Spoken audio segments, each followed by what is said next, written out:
Bem, Guilherme? Tudo bem, Nathalie? Tudo bom? Tudo bem para todo mundo, né? Um É. oi geral aí.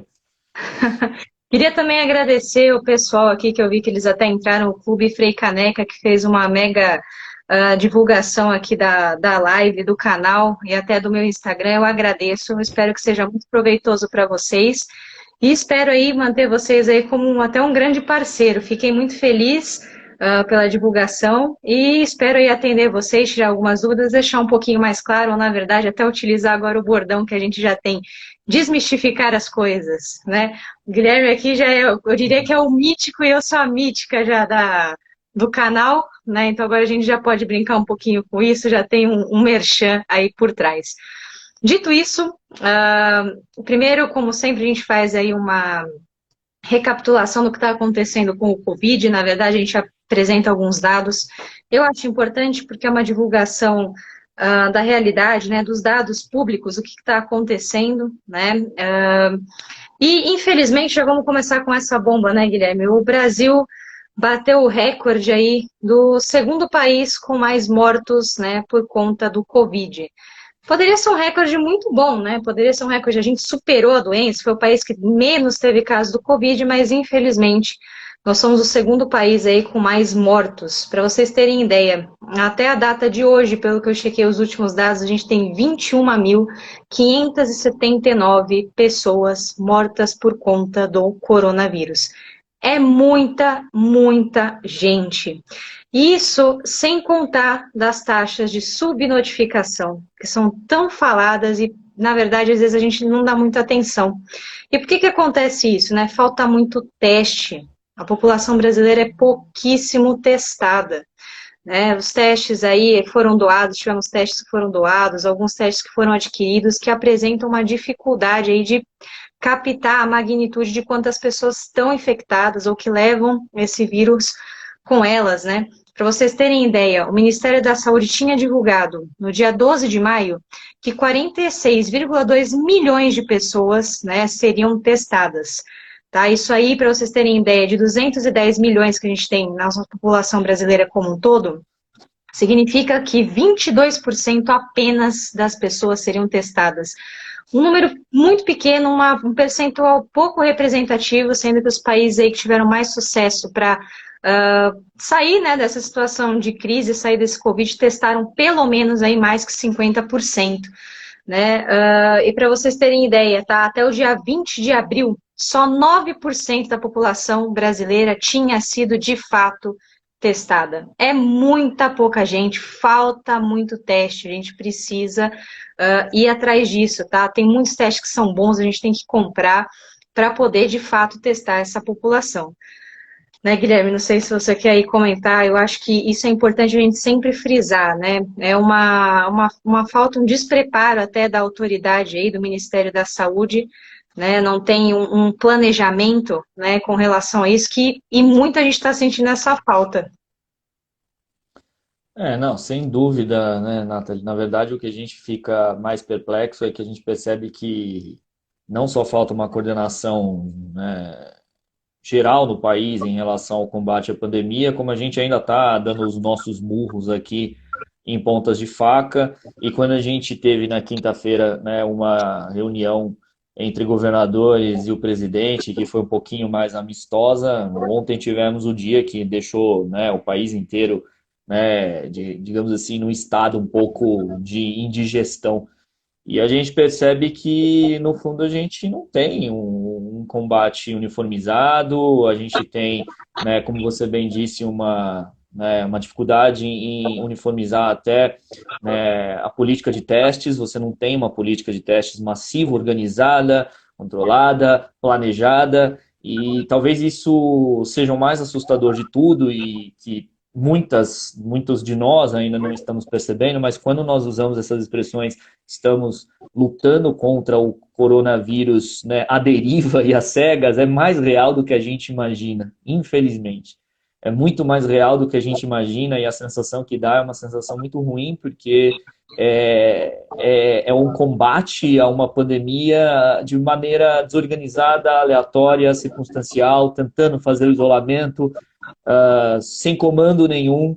e com números que não param de aumentar. E claro, né, e contando com uma propagação de desinformação inacreditável, né, em que infelizmente as pessoas ainda, né, depois de tantos, né, dias isolados e tantos dias debatendo, a gente continua, né, com uma desinformação muito grande e as pessoas com uma dificuldade, claro, há como compreender isso em algumas razões, mas com uma dificuldade em entender que o isolamento é o mais necessário, é a única saída agora e tem que ser feito na medida do possível, né? E as autoridades não têm lá ajudado muito nessa coordenação. Nós já viramos o epicentro, né? Nós somos agora o epicentro, a Organização Mundial da Saúde, né, acabou de declarar a América do Sul, né, como epicentro, e o Brasil como o caso mais preocupante. O Brasil como o caso mais preocupante porque nós estamos aqui numa escala de incremento das pessoas com o vírus que cresce de maneira assustadora. A gente sempre tende a olhar o número dos mortos, né? Que óbvio, né? É o número que mais dói. Mas quando você pega e percebe que a gente tem mais de 340 mil infectados, é aquilo que a gente fala todos os sábados. Você tem 340 mil aqui que já contrataram, né, o vírus, ou seja, já estão com o vírus e podem usar o sistema de saúde, ou seja, vão lá usar o sistema de saúde, cada vez mais crescendo gente para usar o sistema de saúde, e é óbvio que então desses 340 mil, infelizmente nós vamos perder muitas pessoas. E assim nós continuamos, né, nessa luta aqui quase que, né, contra moinhos de vento, porque não temos uma organização nenhuma, somos cegos num campo de batalha, infelizmente, né? E que em breve a gente vai entrar em um colapso do Sistema Único de Saúde, eu diria, nas próximas semanas, né, o começo aí do mês que vem, né, por conta justamente da falta de adesão ao isolamento social. Até o Clube Frei Caneca comentou aqui, né, se a gente vê alguma racionalidade em termos do rodízio, né, eu acho que foi uma tentativa de aumentar esses índices, né, de isolamento social. De fato, não funcionou porque as pessoas continuam indo trabalhar, continuam fazendo deslocamento, e aí, na verdade, você está levando as pessoas para o sistema público, né, de transporte, e aquilo gerou uma piora, né? Você aglomerou as pessoas, piorou, né, sendo que no carro ali, mal ou bem, tem uma proteção, né, porque a gente não tem o contato direto com outras pessoas, isso acabou sendo limitado, né? Ainda bem que o Bruno Covas aí voltou atrás, né, repensou, tentou adotar agora uma segunda medida aí de política pública, que foi a antecipação dos feriados. De novo, né, até ouvi algumas pessoas comentando, feriado, o que acontece no feriado? Todo mundo vai querer sair, tomar sol e viajar, e aí começa todo aquele caos de novo, né? Jundiaí, se não me engano, algumas outras cidades ao entorno de São Paulo, inclusive já estão fechando barreira para justamente o pessoal de São Paulo não ir para essas outras localidades, né? Então, de todo modo, fica um caos, né? E, infelizmente, como as pessoas não têm essa consciência da necessidade de ficar em casa, né? De se isolar mesmo para que não haja o contágio, né? O que vai acontecer é que a gente está caminhando, né? Eu diria, a passos largos para um lockdown efetivo, né? Fechar tudo para ver se as pessoas ficam em casa e a gente consegue reduzir essa taxa de contágio, né? Porque não tem jeito, as pessoas não ficam em casa, né?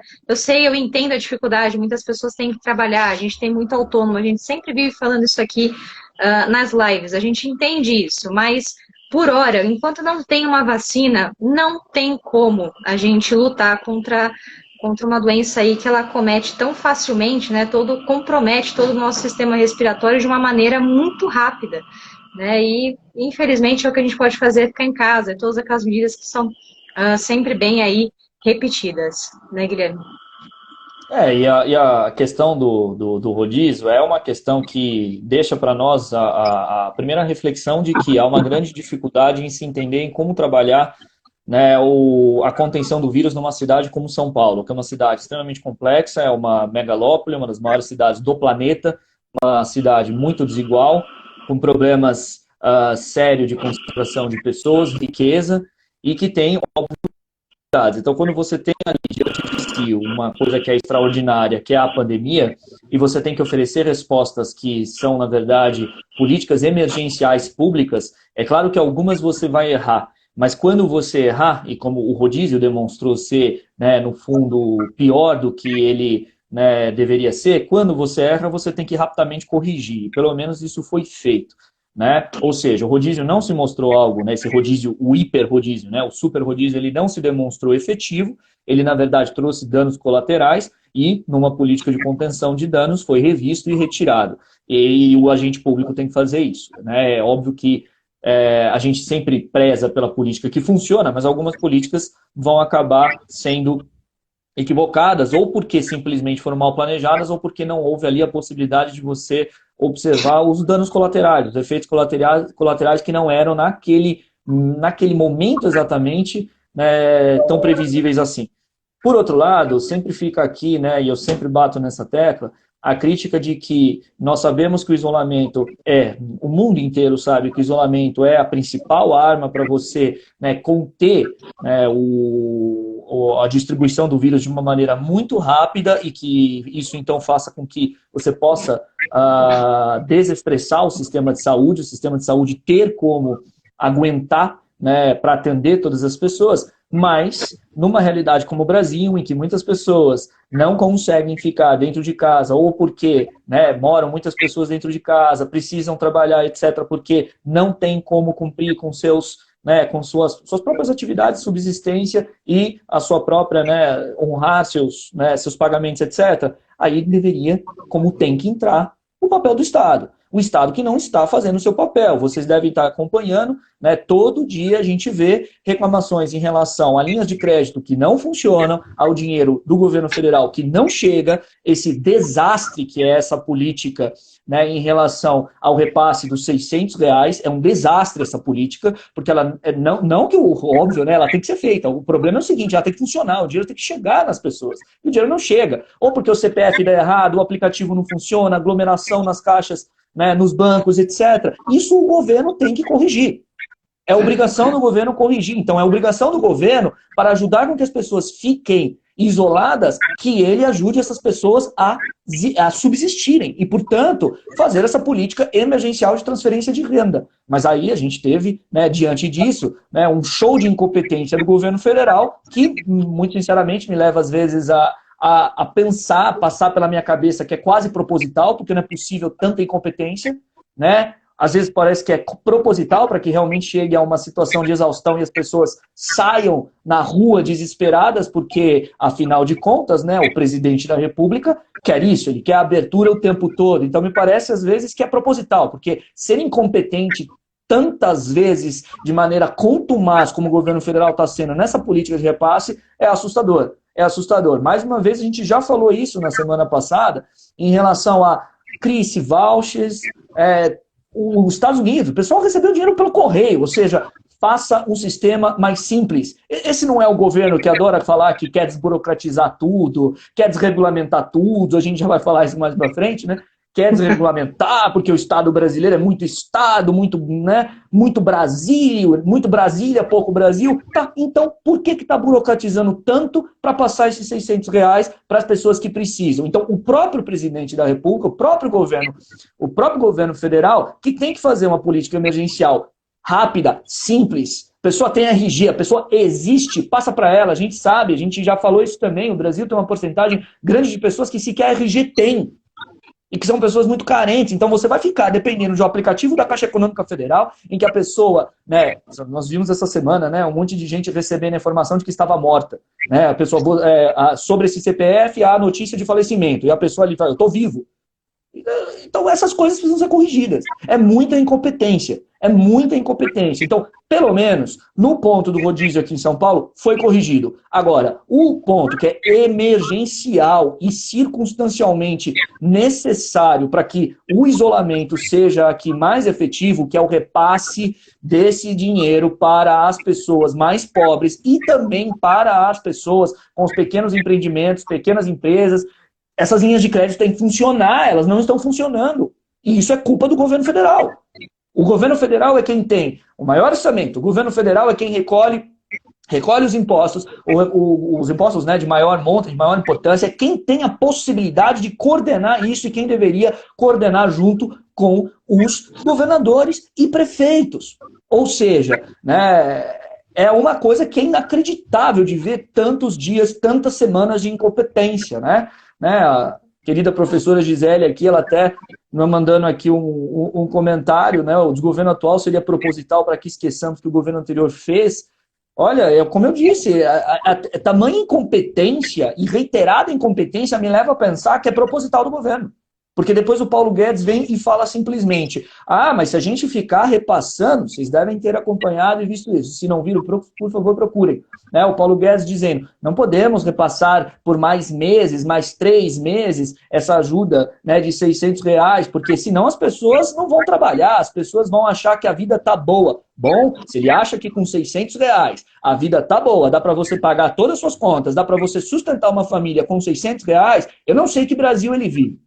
Eu não sei realmente em que Brasil o Paulo Guedes vive, mas numa brincadeirinha de ligar os pontos, me leva a pensar que o governo ele está propositalmente fazendo essa política incompetente para se chegar a uma situação de insustentabilidade e as pessoas saírem na rua e não aguentar mais o isolamento, porque ou realmente não conseguem mais pagar contas, não tem mais comida, não conseguem mais comprar, né, seu próprio alimento, sua própria subsistência.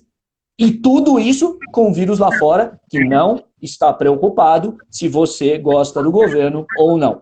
Se você votou, né, qualquer número nas eleições, o vírus não está preocupado. Não está preocupado. E a gente vai continuar a aumentar esse número de pessoas contaminadas. Então, portanto, é muito preocupante, é muito trágico isso que a gente está vivendo. E ou a gente começa a ter política nesse país de combate ao vírus, ou a gente vai continuar com a velha expressão cego em tiroteio. A gente está como cego em tiroteio. Infelizmente, o Brasil está como cego em tiroteio. E a professora também comentou, né, se era importante migrar para o teletrabalho. Eu acredito que comentei numa outra live, é importante o teletrabalho sim nesse momento, principalmente porque a gente reduz custo. Né? É melhor você manter o seu trabalho ali garantido, né? Eu sei que é muito cruel falar isso em algumas situações, mas é melhor você manter o seu trabalho garantido, tendo um apoio do FGTS, que eu já vou contar para vocês uma história sobre o FGTS, do que de fato você perder o emprego, né? Então, ter uma redução salarial, você manter o seu emprego trabalhando aí com uma carga horária menor, né? Mas tendo aí pelo menos um auxílio mesmo, né? Uma manutenção desse seu salário, junto com recebendo o auxílio-desemprego, etc., do que você não ter nada, né? Do que de fato você ter que ir à rua sofrer esse tipo de contágio, né? Isso é muito mais perigoso, eu acredito, no ponto de vista. Mas é claro também que existem realidades, a gente sabe, é um país muito desigual, onde as pessoas simplesmente não têm acesso a um celular, a um tablet, ou mesmo um computador, não tem acesso nem ao Wi-Fi, né? Então, isso dificulta o teletrabalho, dificulta a implementação dessas novas práticas e que, reforçando uma live anterior, eu acredito, né, que vai ser aí uma solução para o futuro, vai ser um novo modelo econômico, um novo modelo de trabalho, que a gente vai ter que se adaptar cada vez mais a esse tipo de trabalho, né? Ou que a gente até chama hoje em dia da chamada economia compartilhada, né? Então, é a uberização, o pessoal comenta, né? Então, usar iFood, Uber Eats, né? Tudo isso envolve essa plataforma tecnológica e cada vez mais a gente está caminhando para esse sentido. E aí, puxando o gancho da economia, e aí a gente, lógico, vai falar muito da reunião ministerial, né? E como sempre, eu e o Guilherme, a gente sempre fala, né? Parece que aí os nossos governantes, políticos, Sérgio Moro, Taish, mesmo Mandetta, escolhem a sexta-feira como o dia fatídico para liberar aí diversas informações, né? E foi o que de fato aconteceu. Tinha até sido proposto a liberação desse vídeo após as 17 horas, e por que disso? Justamente para não afetar o funcionamento da Bolsa de Valores, que a gente sabe aí teve até um funcionamento por conta do próprio feriado, né? Houve aí a abertura dos mercados.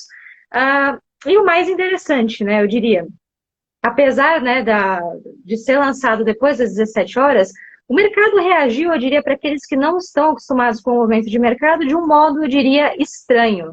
Então, muita gente, logo depois do vídeo, provavelmente deve ter aberto ali no Google, jogou, Bolsa de Valores, né? E olhou e falou, caramba, não despencou, né? Não seria mais ou menos como fosse a delação da JBS, né? O Wesley Day, qualquer coisa do tipo. Não, muito pelo contrário. A Bolsa, ela despencou um pouquinho, teve uma pequena oscilação para baixo, só de 1,03, diria 1%. Isso é muito pouco, né? E todo mundo ficou meio assim, ué, mas por que o mercado não reagiu? é uma notícia relevante, né? Tem coisas ali que chocam o brasileiro. Inclusive, vocês responderam até aqui a pergunta que eu fiz para vocês. Quem ficou chocado com isso? 80% das pessoas que me seguem aqui no Instagram falaram, eu fiquei muito chocado com o conteúdo do vídeo. E lógico que o Guilherme vai comentar muito bem daqui a pouco. E outra, né? O dólar, né? Todo mundo fala assim, bom, então o dólar estourou, pelo menos. Não, muito pelo contrário. O dólar teve uma pequena retração, fechou em 5,53. Eu diria que dentro aí do patamar do mês foi a menor na série histórica, o menor fechamento da série histórica. Ou seja, o dólar conseguiu aí ter uma manutenção relativamente baixa. E todo mundo falou, mas o que está acontecendo com o mercado? Né? E eu vou contar para vocês o que está acontecendo com o mercado. O mercado olhou para o vídeo, olhou para essas notícias e falou assim, tá bom, me conta um fato relevante. Tá? Para o mercado entendeu que não houve nenhum fato relevante. Tudo que estava ali a gente sabia. Se a gente sabia, por que eu vou mexer com a Bolsa de Valores? Não faz sentido, né? O que os grandes aí investidores têm comentado, e aí faz muito sentido, é que, de fato, eu diria, essas oscilações, né, essas divulgações, aconteceram, né, ou estão resultando que num aumento do nosso risco político, que eu já tinha comentado semana passada. Eu falei para vocês, o mercado vai enxergar isso como um risco político, né, vai piorar em termos da conjuntura interna. Os investidores estrangeiros vão cada vez mais olhar o Brasil como um país que eu não devo investir. O risco que eu assumo colocando que seja $100 aqui dentro é muito superior do que eu colocar $100 nos Estados Unidos. Mal ou bem, tem um Trump ali um pouquinho doido, um pouquinho maluco, né? Mas é melhor deixar lá do que deixar aqui, né? Com o Bolsonaro, companhia e esses eventos que tanto está acontecendo, né? Agora, uma coisa que eu quero comentar, eu queria deixar isso claro, que é em termos macroeconômicos, aí o Guilherme talvez fique um pouco bravo aqui, mas é só para explicar o que é que a gente fala que é o aumento da liquidez. Eu acho importante trazer isso para vocês. Às vezes a gente acaba lendo aí na mídia, muito jornalista às vezes que pega a manchete correndo, qualquer coisa do tipo, aumento de liquidez. Quer dizer, então, que o Banco Central bate lá na Casa da Moeda e fala assim, imprime aí 50 milhões de reais que a gente vai injetar na economia, vai pegar, jogar para o ar e todo mundo pega e a gente resolve o problema, cada um adequa melhor, né, a sua realidade e aí a economia começa a girar, as pessoas começam a comprar tudo, é uma mágica, é bonito, né? Até o Guedes falou, nossa, eu já li 3 vezes o Keynes no original, e o Keynes fazia isso, né? Primeira coisa, tá? O Keynes está olhando para uma realidade pós-guerra, né? Eu sei que eu já falei aqui também, a gente está numa realidade que lembra a guerra, né? Mas o Keynes está olhando para uma coisa que é totalmente diferente do que a gente está vendo hoje. Keynes estava olhando para um problema de demanda. Me fala, quantos de vocês estão de fato comprando as coisas? Vocês estão o quê? Estão comprando o mínimo possível ali. Né? Vocês estão comprando alimentos, remédios, né? Mas ninguém está saindo de casa para comprar um carro, para comprar uma casa. Não é isso. Não está tendo um problema de demanda. Né? Então, a importância da gente olhar onde viria essa inflação a longo prazo é muito importante, tá? E é assim que a cabeça do banqueiro central, no caso lá o Roberto Campos, ele está olhando. Ele está olhando lá para o longo prazo, ele não está preocupado aqui no curto. Por quê? No curto ele fala, bom, as pessoas não vão consumir, não tem problema. Mas o que vai acontecer lá na frente? Né? Então, se a gente fizer um raciocínio aqui completo do que está acontecendo, a gente vai aumentar o endividamento público. Isso é inegável, vai acontecer, já é um fato dado. Já sabemos disso. Só que, o que acontece quando vocês se endividam? Significa que lá no futuro vocês têm menos recurso para aplicar, né? Vocês não têm onde investir, acabou, o dinheiro acaba, uma hora acaba, você se endivida e a gente vai ter que pagar. Com a Selic baixa, né? A Selic, né, a taxa de juros básica, a gente tá em 2,5%, provavelmente o Copom já sinalizou que na próxima reunião vai cortar para 2%, ou seja, vai reduzir ainda mais a taxa de juros, significa que a dívida, se a gente tivesse que quitar ela hoje, ela estaria um pouquinho mais barata, concordam? Só que a gente tem um fato aí que é muito importante a gente ter em mente, né? O Brasil não tem por característica os investidores internos, ou seja, os brasileiros não investem, não tem como cultura investir no Brasil. Né? O que a gente depende essencialmente? A gente depende da captação de recursos lá de fora. Então, é o estrangeiro que investe no Brasil. E como eu já adiantei para vocês, O estrangeiro olha, um americano olha para o Brasil, fala assim, bom, eu tenho $100 sobrando, onde eu vou investir? Estados Unidos, os famosos T-bonds, que são os títulos do governo americano, que tem o risk-free, ou seja, o risco zero, ou eu vou comprar um título brasileiro, né, um LCI, enfim, todas aquelas letrinhas lá. Aí ele olha para essa situação e fala, bom, juros é aquilo que remunera o quê? A moeda, remunera o meu investimento. Juros no Brasil está quanto? 2%. Estados Unidos, 1%. Tá, mas qual que é o risco de eu colocar meu dinheiro nos Estados Unidos? Qual que é o risco de eu colocar meu dinheiro no Brasil? Aí, não preciso nem falar, né? É gigantesco. Eu fiz uma análise lá para vocês. Existe um título que verifica, inclusive, qual é o percentual desse tipo de, eu diria, calote, né? O risco político. E aí o americano vai falar, bom, deixa aqui o dinheiro, né? Não vou colocar lá fora, porque o risco lá está iminente, né? De fato, pode acontecer um impeachment, o Bolsonaro pode decretar qualquer outro tipo de coisa, né? Alguma coisa que envolva o mercado financeiro e eu não vou querer arriscar. Eu vou querer ter o meus $100 ali, meus $101 ali no final do mês, né? No final do ano, do que ter ali $102, tá? Então essa que é a conta que o investidor estrangeiro está fazendo nesse momento. E é importante, tá? Porque o Banco Central está olhando para isso lá no longo prazo. O que acontece se a gente deixa de ter investidor estrangeiro aqui no país? O Brasil simplesmente não vai ter onde captar, de onde tirar o recurso. Então, nesse sentido, quando a gente lê ou quando a gente vê o Copom dando alguma instrução nessa última reunião, o Copom já deixou claro, tá? No começo do ano que vem, vai ter uma paulada na Selic e é uma paulada relativa. Vai ter que aumentar os juros. A gente vai chegar aí a previsão de 3,75. Então, a gente não vai conseguir manter os juros a 2 até 2021. Tá? Ou seja, vai aumentar os juros de novo. A gente não chegou numa condição de um país desenvolvido, como eu já vi muitas pessoas falando, que, então tem juros zero, significa que as pessoas vão ter mais acesso a crédito, né? Ficou tudo facilitado. Não, muito pelo contrário. Os bancos estão vendo esse tipo de movimento como um grande risco de crédito. O que significa? Se eu ceder, por exemplo, o Guilherme me pede um empréstimo e o Guilherme é o mal pagador, tadinho. Eles não vão querer, o banco não vai querer emprestar para o Guilherme, porque ele sabe que no futuro o Guilherme não vai pagar. E aí a taxa para a pessoa física fica muito maior do que de fato, né, a gente está projetando, que de fato a gente fala que é esses juros zeros. Bom, aí só para finalizar, para não ficar muito em economês, mas eu acho importante trazer isso para vocês. Algum de vocês poderia me perguntar, tá bom, mas e o juro zero? Né? E o de fato esse juro zero aí, o que isso impacta na economia? Olha, usando uma expressão do professor Gustavo Franco, ele comentou numa live desses dias, eu achei interessante, vocês são pequenos calotes do dia a dia, né? Então você libera um pouquinho, deixa a pessoa não pagar os dividendos ali nesse pequeno período, né? Não pagar o juro sobre juro nesse pequeno período e deixa a economia ali girando a engrenagem, eu diria meio encalhada, mas gira. Tá? Então são pequenos calotes que podem acontecer, tá? Que não vão afetar a economia como um todo, mas a gente vai ter que subir a taxa de juros, não vai ter jeito.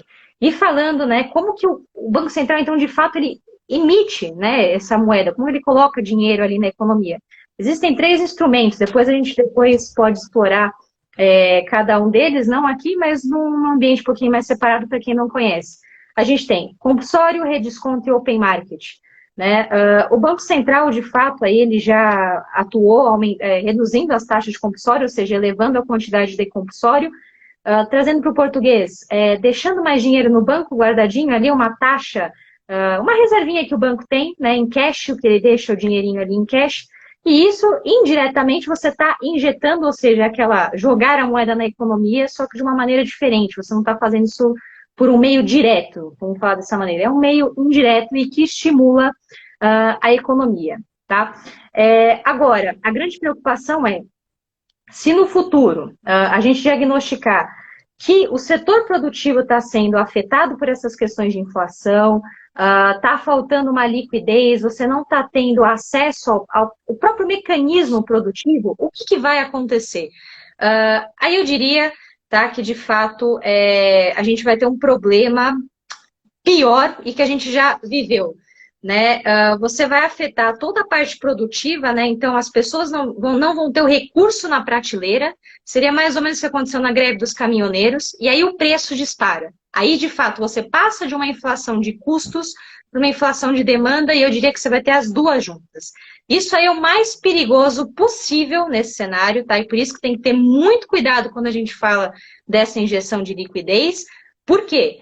O caos vai ser instalado à medida que as coisas começarem a faltar na prateleira, que o setor produtivo deixar de produzir. O que vai acontecer? A gente vai ter uma crise econômica, uma crise política, uma crise salutar e, pior, uma crise de abastecimento. Aí o caos está fechado, né? Eu diria, estou fazendo aqui um cenário totalmente pessimista, mas que a gente tem que levar em consideração, tá? É importante a gente sempre ter isso em mente, que pode acontecer se a gente não fizer de uma maneira adequada, tá?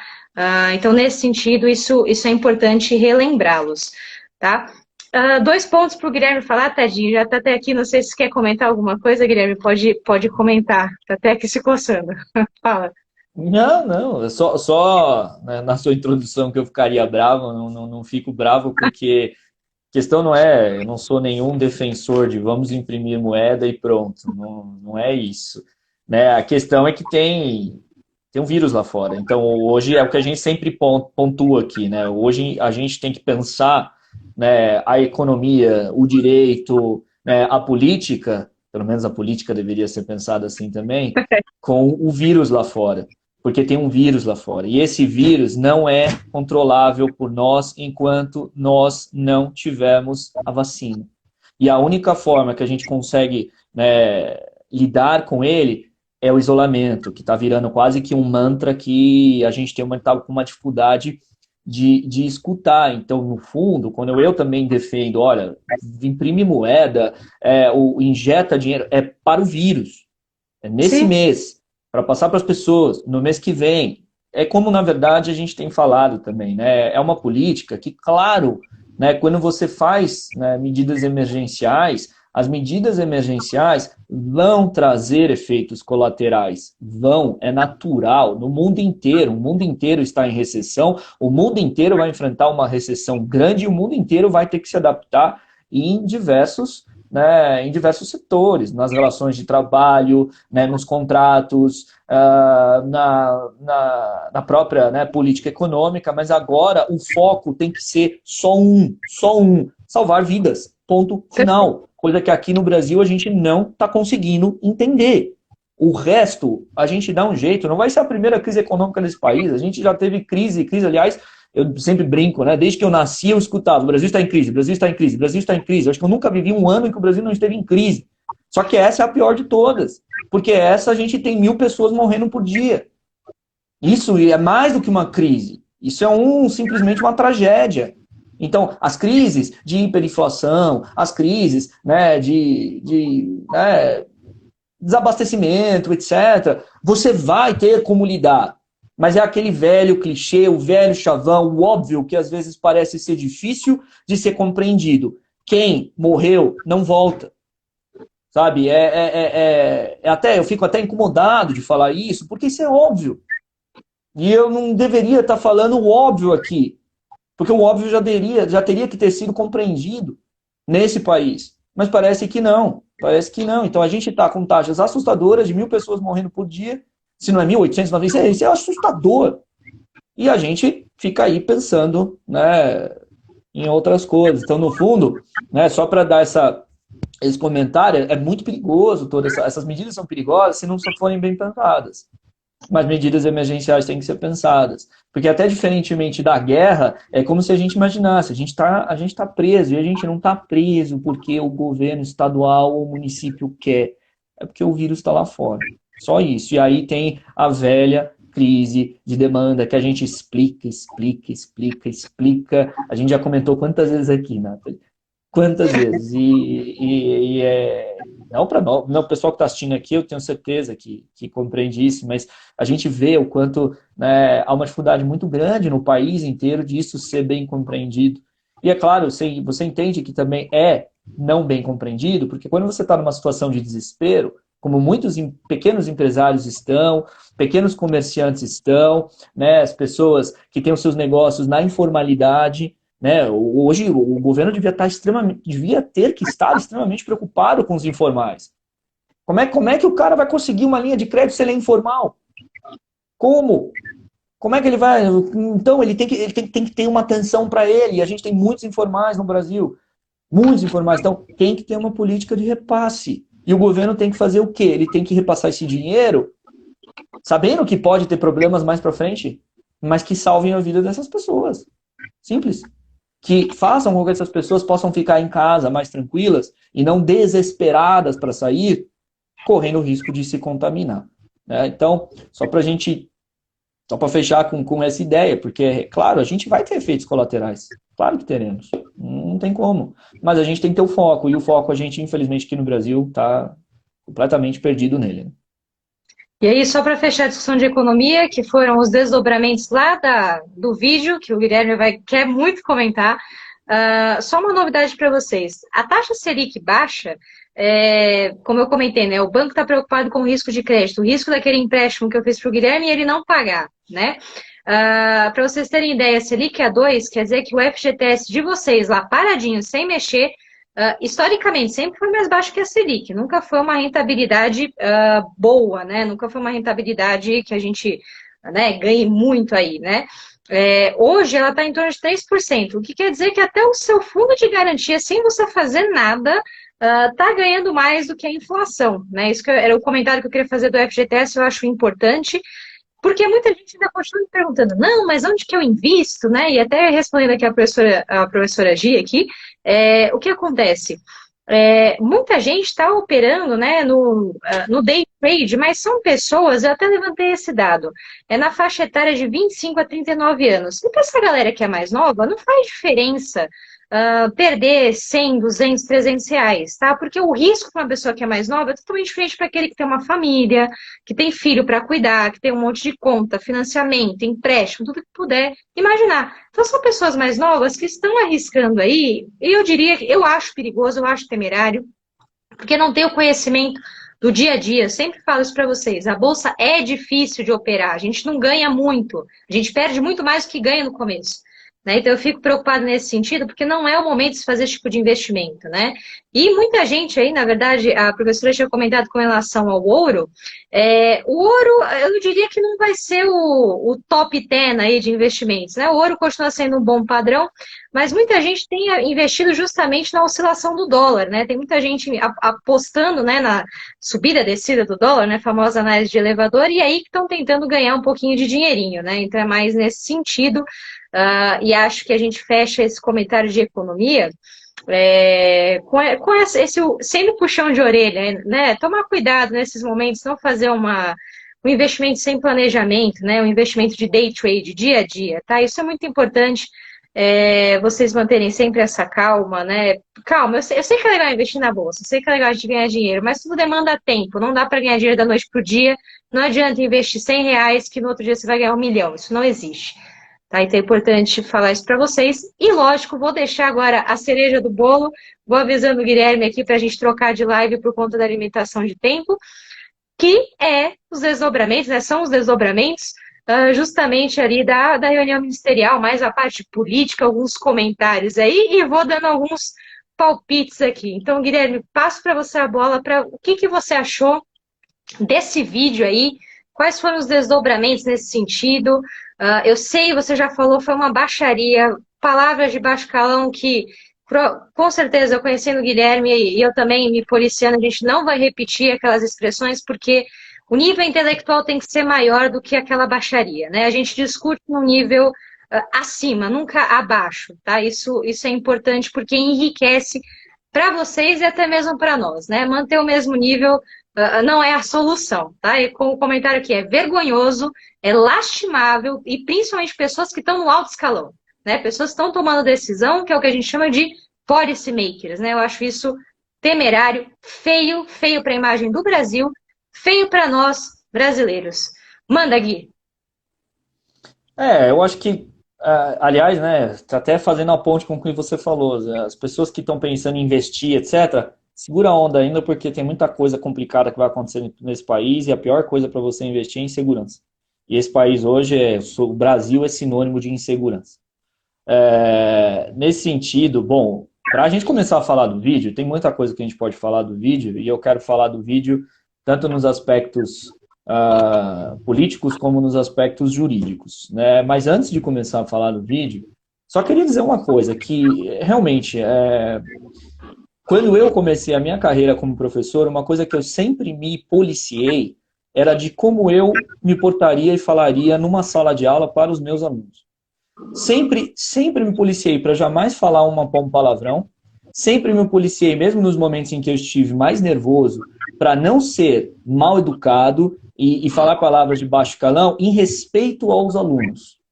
Em respeito aos alunos, em respeito às pessoas, que muitas vezes ali numa sala de 100 alunos você nem sabe direito se a pessoa está bem, etc. ou não, mas independentemente em respeito aos alunos, e não somente em respeito aos alunos, em respeito à minha profissão, em respeito à profissão que eu exercia na sala de aula e que eu exerço, que é a de professor. Ou seja,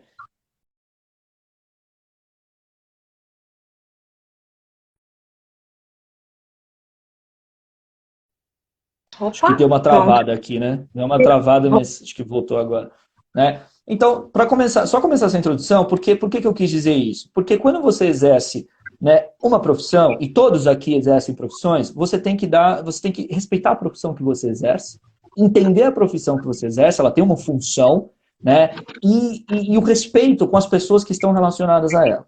Então, essa reunião, ela foi, né, claro, um show de horror, sem sombra de dúvidas, não há nada ali de que preste. Aliás, né, me incomoda muito também, né, os argumentos. Tudo bem, eu já vou falar isso do aspecto político, entre, né, o secto bolsonarista, os fanáticos bolsonaristas, etc. Mas analisando de uma maneira bem fria e bem, né, bem, digamos, bem analítica mesmo. Esse vídeo não tem absolutamente, em termos políticos, absolutamente nada de elogiável. Nada de elogiável. É um desrespeito do início ao fim ao povo brasileiro. Eu, como brasileiro, me sentiria e me sinto extremamente envergonhado e bravo de alguém falar que me representa e agir daquele jeito. De alguém estar sentado na cadeira que representa o chefe de Estado e chefe de governo e se portar pior do que o síndico de um condomínio do mais baixo nível que possa existir. Aquilo é um desrespeito ao povo brasileiro, e eu também me sentiria envergonhado em ouvir assim, ele disse o que o povo pensa. Não subestimem as pessoas. Muitas pessoas ficaram ontem constrangidas, por mais que ainda digam, não, eu apoio o presidente, mas duvido que muitas não tenham ficado, mesmo apoiando o presidente, constrangidas. Foi uma coisa realmente assim assustadora em relação ao respeito ao cargo e o respeito à população brasileira. Dito isso, né, o vídeo ele tem que ser analisado, né, que toda a sessão ela tem que ser analisada. Claro que é impossível a gente ficar só nisso, mas ela tem que ser analisada no contexto dela. Ela é um meio de prova.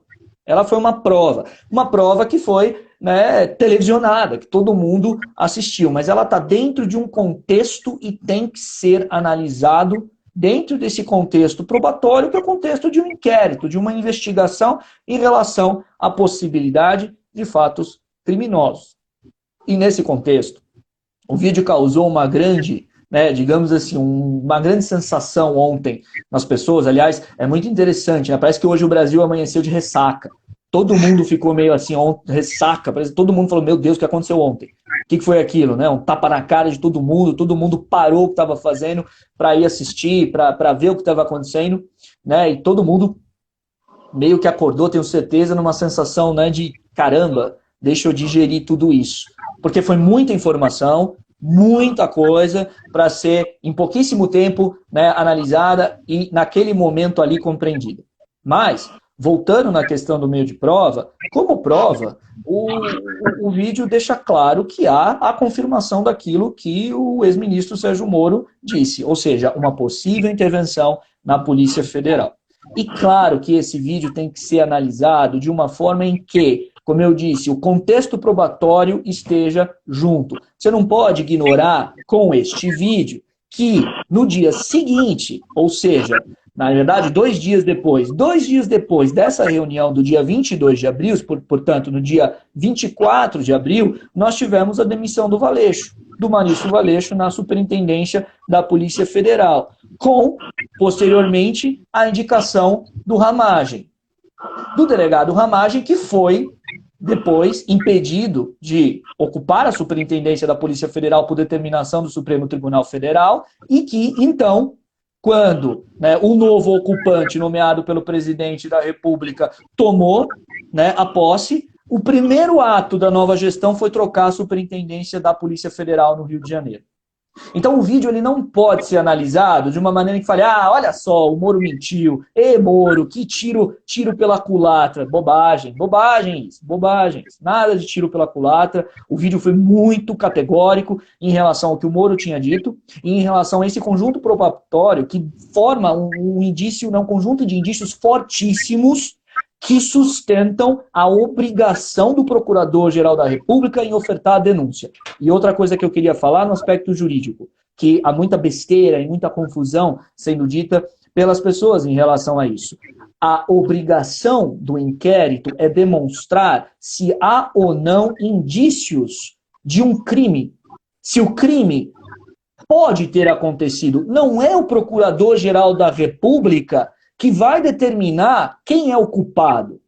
O Procurador-Geral da República tem que fazer uma análise de que há fortes indícios de autoria e uma dúvida enorme em relação à existência do crime. Se há dúvida, tem que oferecer a denúncia. E quem vai julgar são os competentes que deverão, então, julgar. Aí, no caso, competência no sentido jurídico aqui, os ministros do STF, se o juízo de admissibilidade passar pela Câmara dos Deputados. Então, veja, não cabe ao Procurador-Geral da República dizer houve crime, presidente da República é culpado. Ele não é o julgador, ele é o titular da ação penal. Cabe a ele verificar se há uma dúvida relevante sobre a autoria e existência do crime. Havendo essa dúvida, ele tem que manifestar a ação.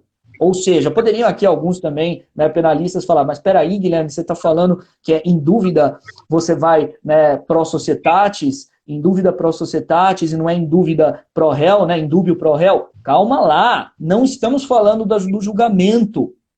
O indúbio pró réu é o juiz que vai fazer. Na dúvida, o juiz absolve. O titular da ação penal, ele vai verificar que, se há dúvida sobre a existência do crime e da autoria, então que se continuem as investigações, que dê cabo ao processo e continue o processo e não se arquive. Porque o Procurador-Geral da República não é juiz. Então, indúbio pró societatis, não pró réu. Quem vai fazer o indúbio pró réu, se houver dúvidas da autoria do crime, é o juiz. Então, há com esse vídeo uma clara formação de uma dúvida relevante e fortíssima da existência de uma tentativa de segurar a Polícia Federal, de intervir na Polícia Federal pelo presidente da República. Então, nesse sentido, em termos probatórios, me admira muito que alguns juristas tentem fazer uma espécie de ginástica intelectual, ginástica jurídica, para salvar a pele aí, talvez, do seu político de melhor apreço. Mas, seguindo uma técnica jurídica aqui fria, lógica e adstrita justamente a como se deve dar o procedimento, seguindo a lei processual penal, seguindo a Constituição da República Federativa do Brasil, não há nenhuma sombra de dúvida que o Procurador-Geral da República tem a obrigação de ofertar essa denúncia. É como eu disse, o vídeo simplesmente ele confirma o indício. O vídeo não tinha que ter uma confissão, mas ele mostra, se tivesse a coisa se agravaria, é óbvio, mas ele mostra claramente o quê? Que há um indício muito forte, e somado a todos os acontecimentos e todo outro conjunto probatório, a demissão do Valeixo, o Ramagem sendo indicado e impossibilitado, o novo superintendente da Polícia Federal, no seu primeiro ato, promovendo, o famoso caiu para cima, nomear um novo superintendente na Polícia Federal do Rio de Janeiro. Ou seja, Então, querem o quê? Que o presidente traga uma nota assinando: eu quis intervir na Polícia Federal. Ponto. Não é assim que funciona. Não é assim. Se tivesse isso, então muito simples, pronto, acabou, tá condenado e ponto final. E eu separei aqui, Nathalie, se a gente tiver tempo ainda, né, nessa primeira parte, você vai me avisando. Eu separei aqui a parte que mais importa nesse aspecto jurídico, claro, os aspectos políticos que a gente vai comentar também no vídeo. Como eu disse, o vídeo ele tem muitas coisas a serem ditas, infelizmente, não são coisas positivas. Mas, no aspecto jurídico, o que mais importa para essa investigação contra o presidente da República, porque outras investigações podem agora surgir, como devem surgir, por conta de outros elementos do vídeo, como, né, a fala do Weintraub, da Damares, do Ricardo Salles, do Guedes, que eu quero comentar depois com vocês, mas essa é a parte que mais importa para o presidente da República. E eu tomei a liberdade aqui de separar e vou rapidamente analisar com vocês essa parte. Então, veja, vamos abrir aspas aqui para o presidente da República. Né? Já tentei trocar gente da segurança nossa no Rio de Janeiro, oficialmente. Vejam a palavra, oficialmente. E não consegui. E isso acabou. Eu não vou esperar ferrar, troquei aqui em respeito a vocês, mas a palavra é outra, a minha família toda, de sacanagem, ou amigos meus.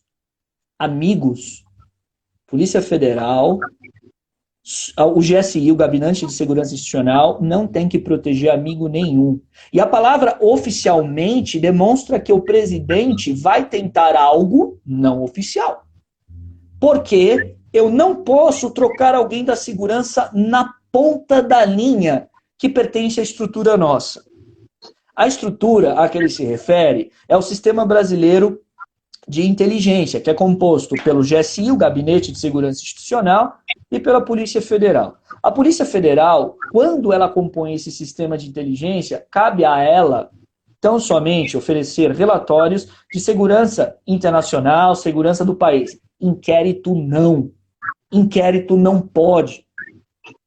Quando a Polícia Federal atua como aquela que investiga crimes de sua competência, ela atua como polícia judiciária, não como polícia que pertence ao Sistema Brasileiro de Inteligência. E continuando, vai trocar. Se não puder trocar, troca o chefe dele. Não pode trocar o chefe dele? Troca o ministro. E ponto final. Não estamos aqui para brincadeira. Sendo que o GSI, o Gabinete de Segurança Institucional, teve uma série de trocas anteriores a essa reunião, em que o presidente promoveu uma série de pessoas, demonstrando que o serviço do GSI estava sendo bem feito, porque afinal você promove alguém se está fazendo um serviço muito bem feito, e, mais do que isso, foi imediatamente anterior a essa reunião. Então, se ele mexeu no GSI, o que ele está falando aqui não pode ser outra coisa senão a Polícia Federal. Isso é um forte indício, justamente, de que o presidente queria intervir. Ou seja, a própria, e aí tem a questão visual, né? Vocês percebem que no vídeo, quando ele fala isso, ele vira e olha para onde está o Sérgio Moro e não onde está o Heleno, o general Augusto Heleno. Ou seja, é um outro indício de que, obviamente, ele estava falando da Polícia Federal. E, mais uma vez, cabe ao GSI avaliar o quê? A segurança do presidente e da sua família. Amigos, não.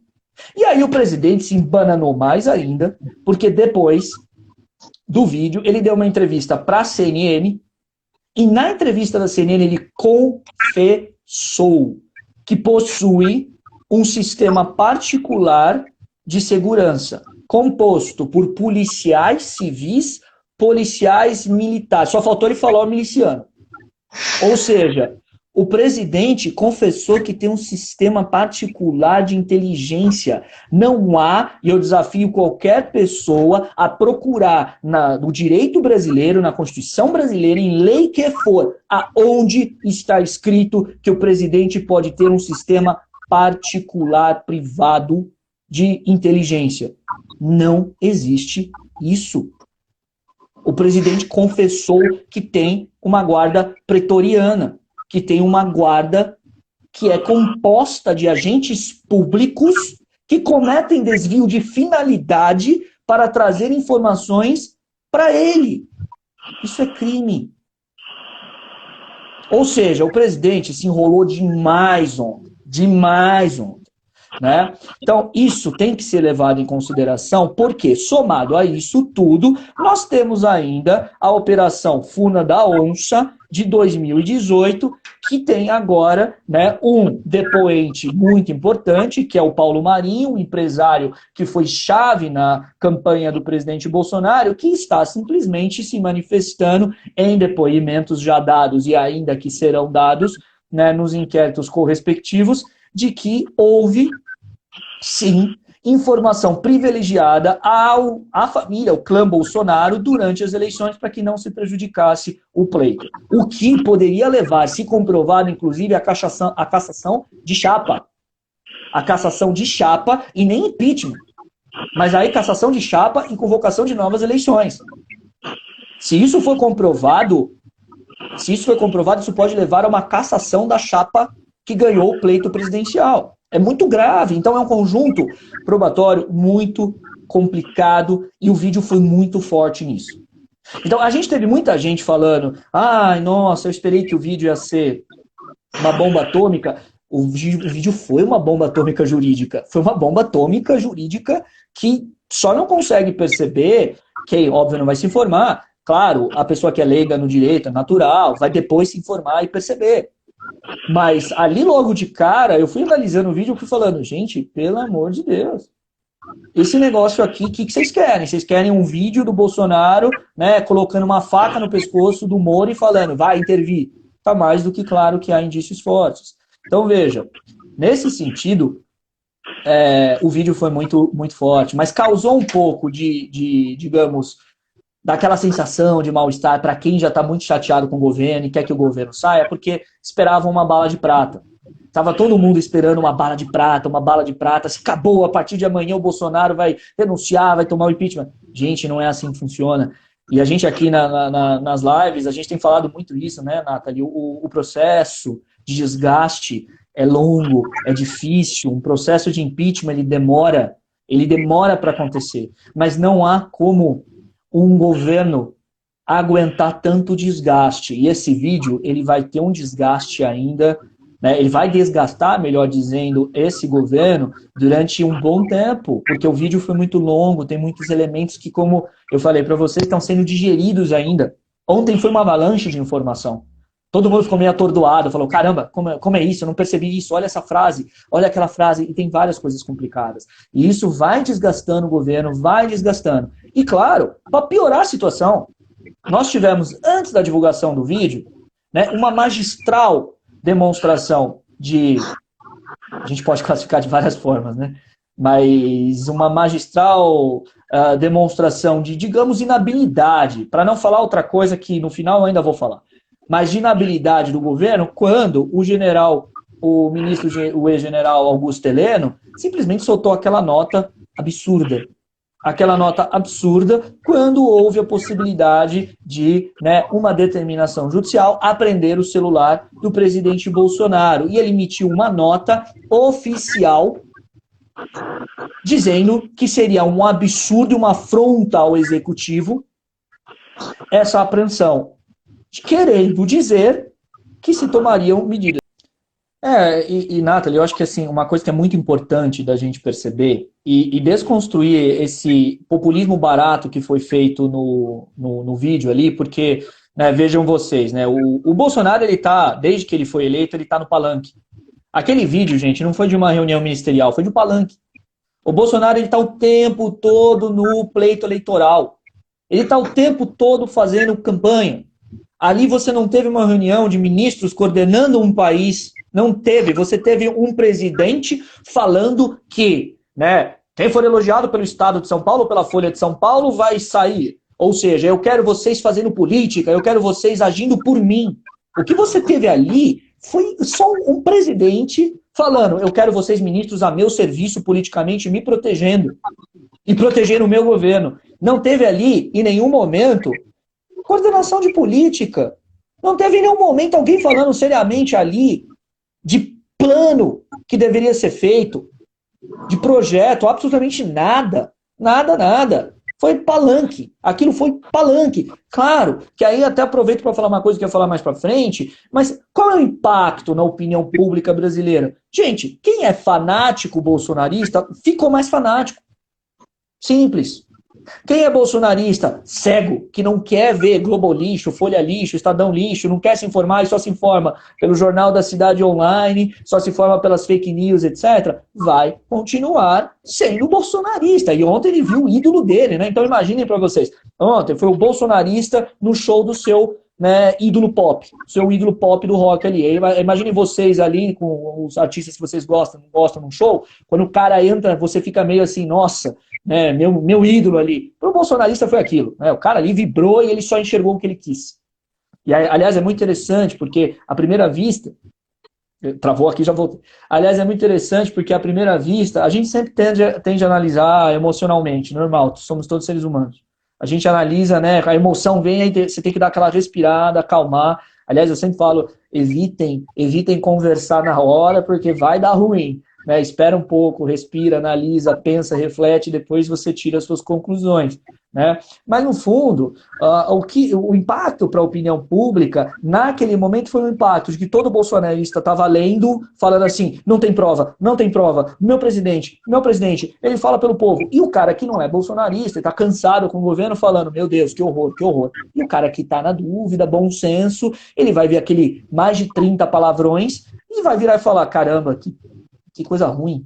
Então, o vídeo, o impacto na opinião pública inicial, ele não muda muito. Ele vai mudar conforme as coisas forem acontecendo, o desgaste acontecendo. Esse vídeo ele vai ser digerido, como eu falei para vocês. Ele vai ser desmembrado, como ele está sendo. Ele vai ser comentado, linha por linha. A imprensa vai fazer o trabalho dela. E as pessoas vão começar a se inteirar um pouco mais e entender melhor o que aconteceu ali. Né? Então, no ponto ali, efetivamente, né, a Daniela até falou que eu estou no terceiro grupo. Então, acompanhe, Daniela, acompanhe, porque você vai conseguir tirar informações melhores, né, inflexões melhores conforme for acontecendo. Né?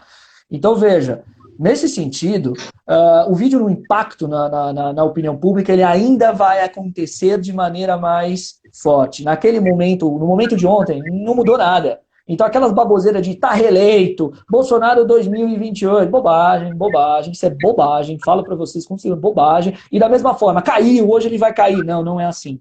Não é assim. Né? Então, tem que ir devagar, A gente percebe também como o Brasil está muito... A gente está muito, né, à flor da pele. A crise é tanta que o país está à flor da pele. Né? As pessoas estão estressadas, as pessoas estão ansiosas, as pessoas estão angustiadas. É muito tempo na situação desse caótico isolamento, essa crise econômica, e aí vem esse tapa na cara numa sexta-feira, né, e todo mundo sai. É uma profusão de sentimentos mesmo.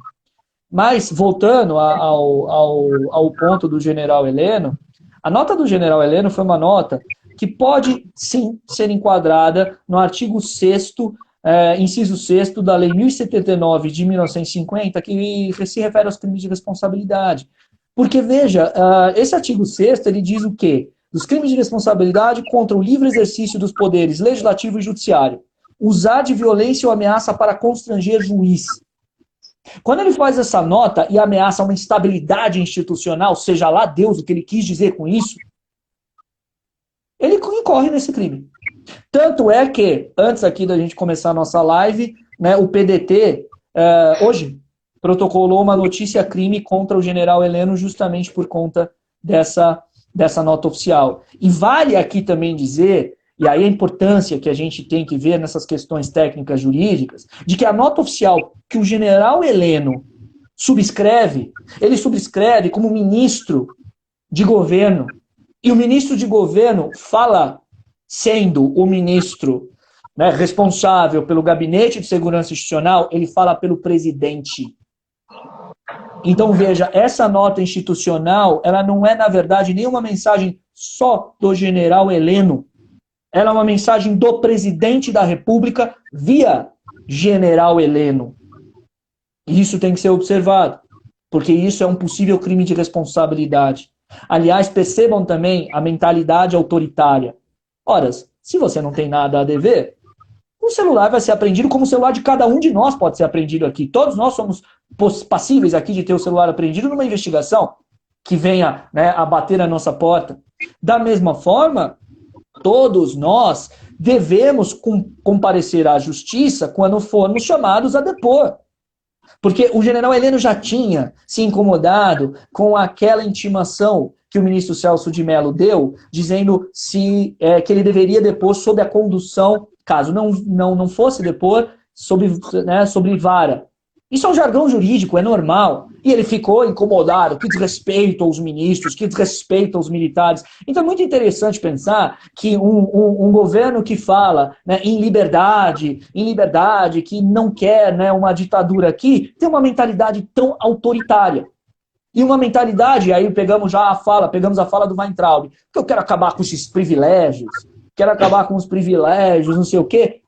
Isso aqui, então, você não é um cidadão comum? E é engraçado até que na mesma fala do Weintraub, de quero acabar com os privilégios, o Paulo Guedes falou, nós somos diferentes, né? Nós somos diferentes, esse governo é diferente, não sei o quê. É um show de baboseira e horror. Mas eu acho interessante também o posicionamento dessas pessoas, né? Não foi um único grupo que está revoltado, né? Então reparem que é no geral. Inclusive, eu cheguei a ver hoje de manhã, foi até interessante, o Bruno Galhaço e o Fábio Porchat. Não que eu seja fã nem nada do tipo, mas eles brincando, falaram assim, não, por que vocês não querem ter filho, né? Acho que o Fábio Porchat estava falando, eu não quero ter filho. Aí o Bruno falou assim, não, mas por quê? Ah, porque eu tenho medo que o cara vote no Bolsonaro. Aí o Bruno falou assim, não, mas com educação ele não vai votar. E o Fábio Porchat, né, lógico, num tom cômico ali, mas foi bem direto ao ponto, falou assim, bom, seu irmão teve educação, assim como você, mas votou no Bolsonaro. Aí o Bruno Galhaço fica até assim, né, tipo, sabe, é uma consciência que a gente tem que ter, eu acho importante falar isso aqui, do coletivo. Tem gente que é muito bem instruída. Eu já vi, inclusive, professor de biologia falando que não precisa de isolamento social. Eu já vi coisas assim que foge do escopo da ciência, né? A gente vai para uma coisa tão passional que chega a ser estranho, né? Eu acho que fica estranho. Eu acho que essa que é o meu comentário, a minha revolta, assim, né? E é isso, né? A gente vê nos diversos estratos sociais esse tipo de comentário. Né? Então, não é só educação, é a gente ter essa consciência do todo, do desdobramento, do que está acontecendo, e por isso bem que o Guilherme está desmembrando para vocês entenderem isso aos pouquinhos aí, que é importante, né? Então, é isso que eu queria comentar com vocês.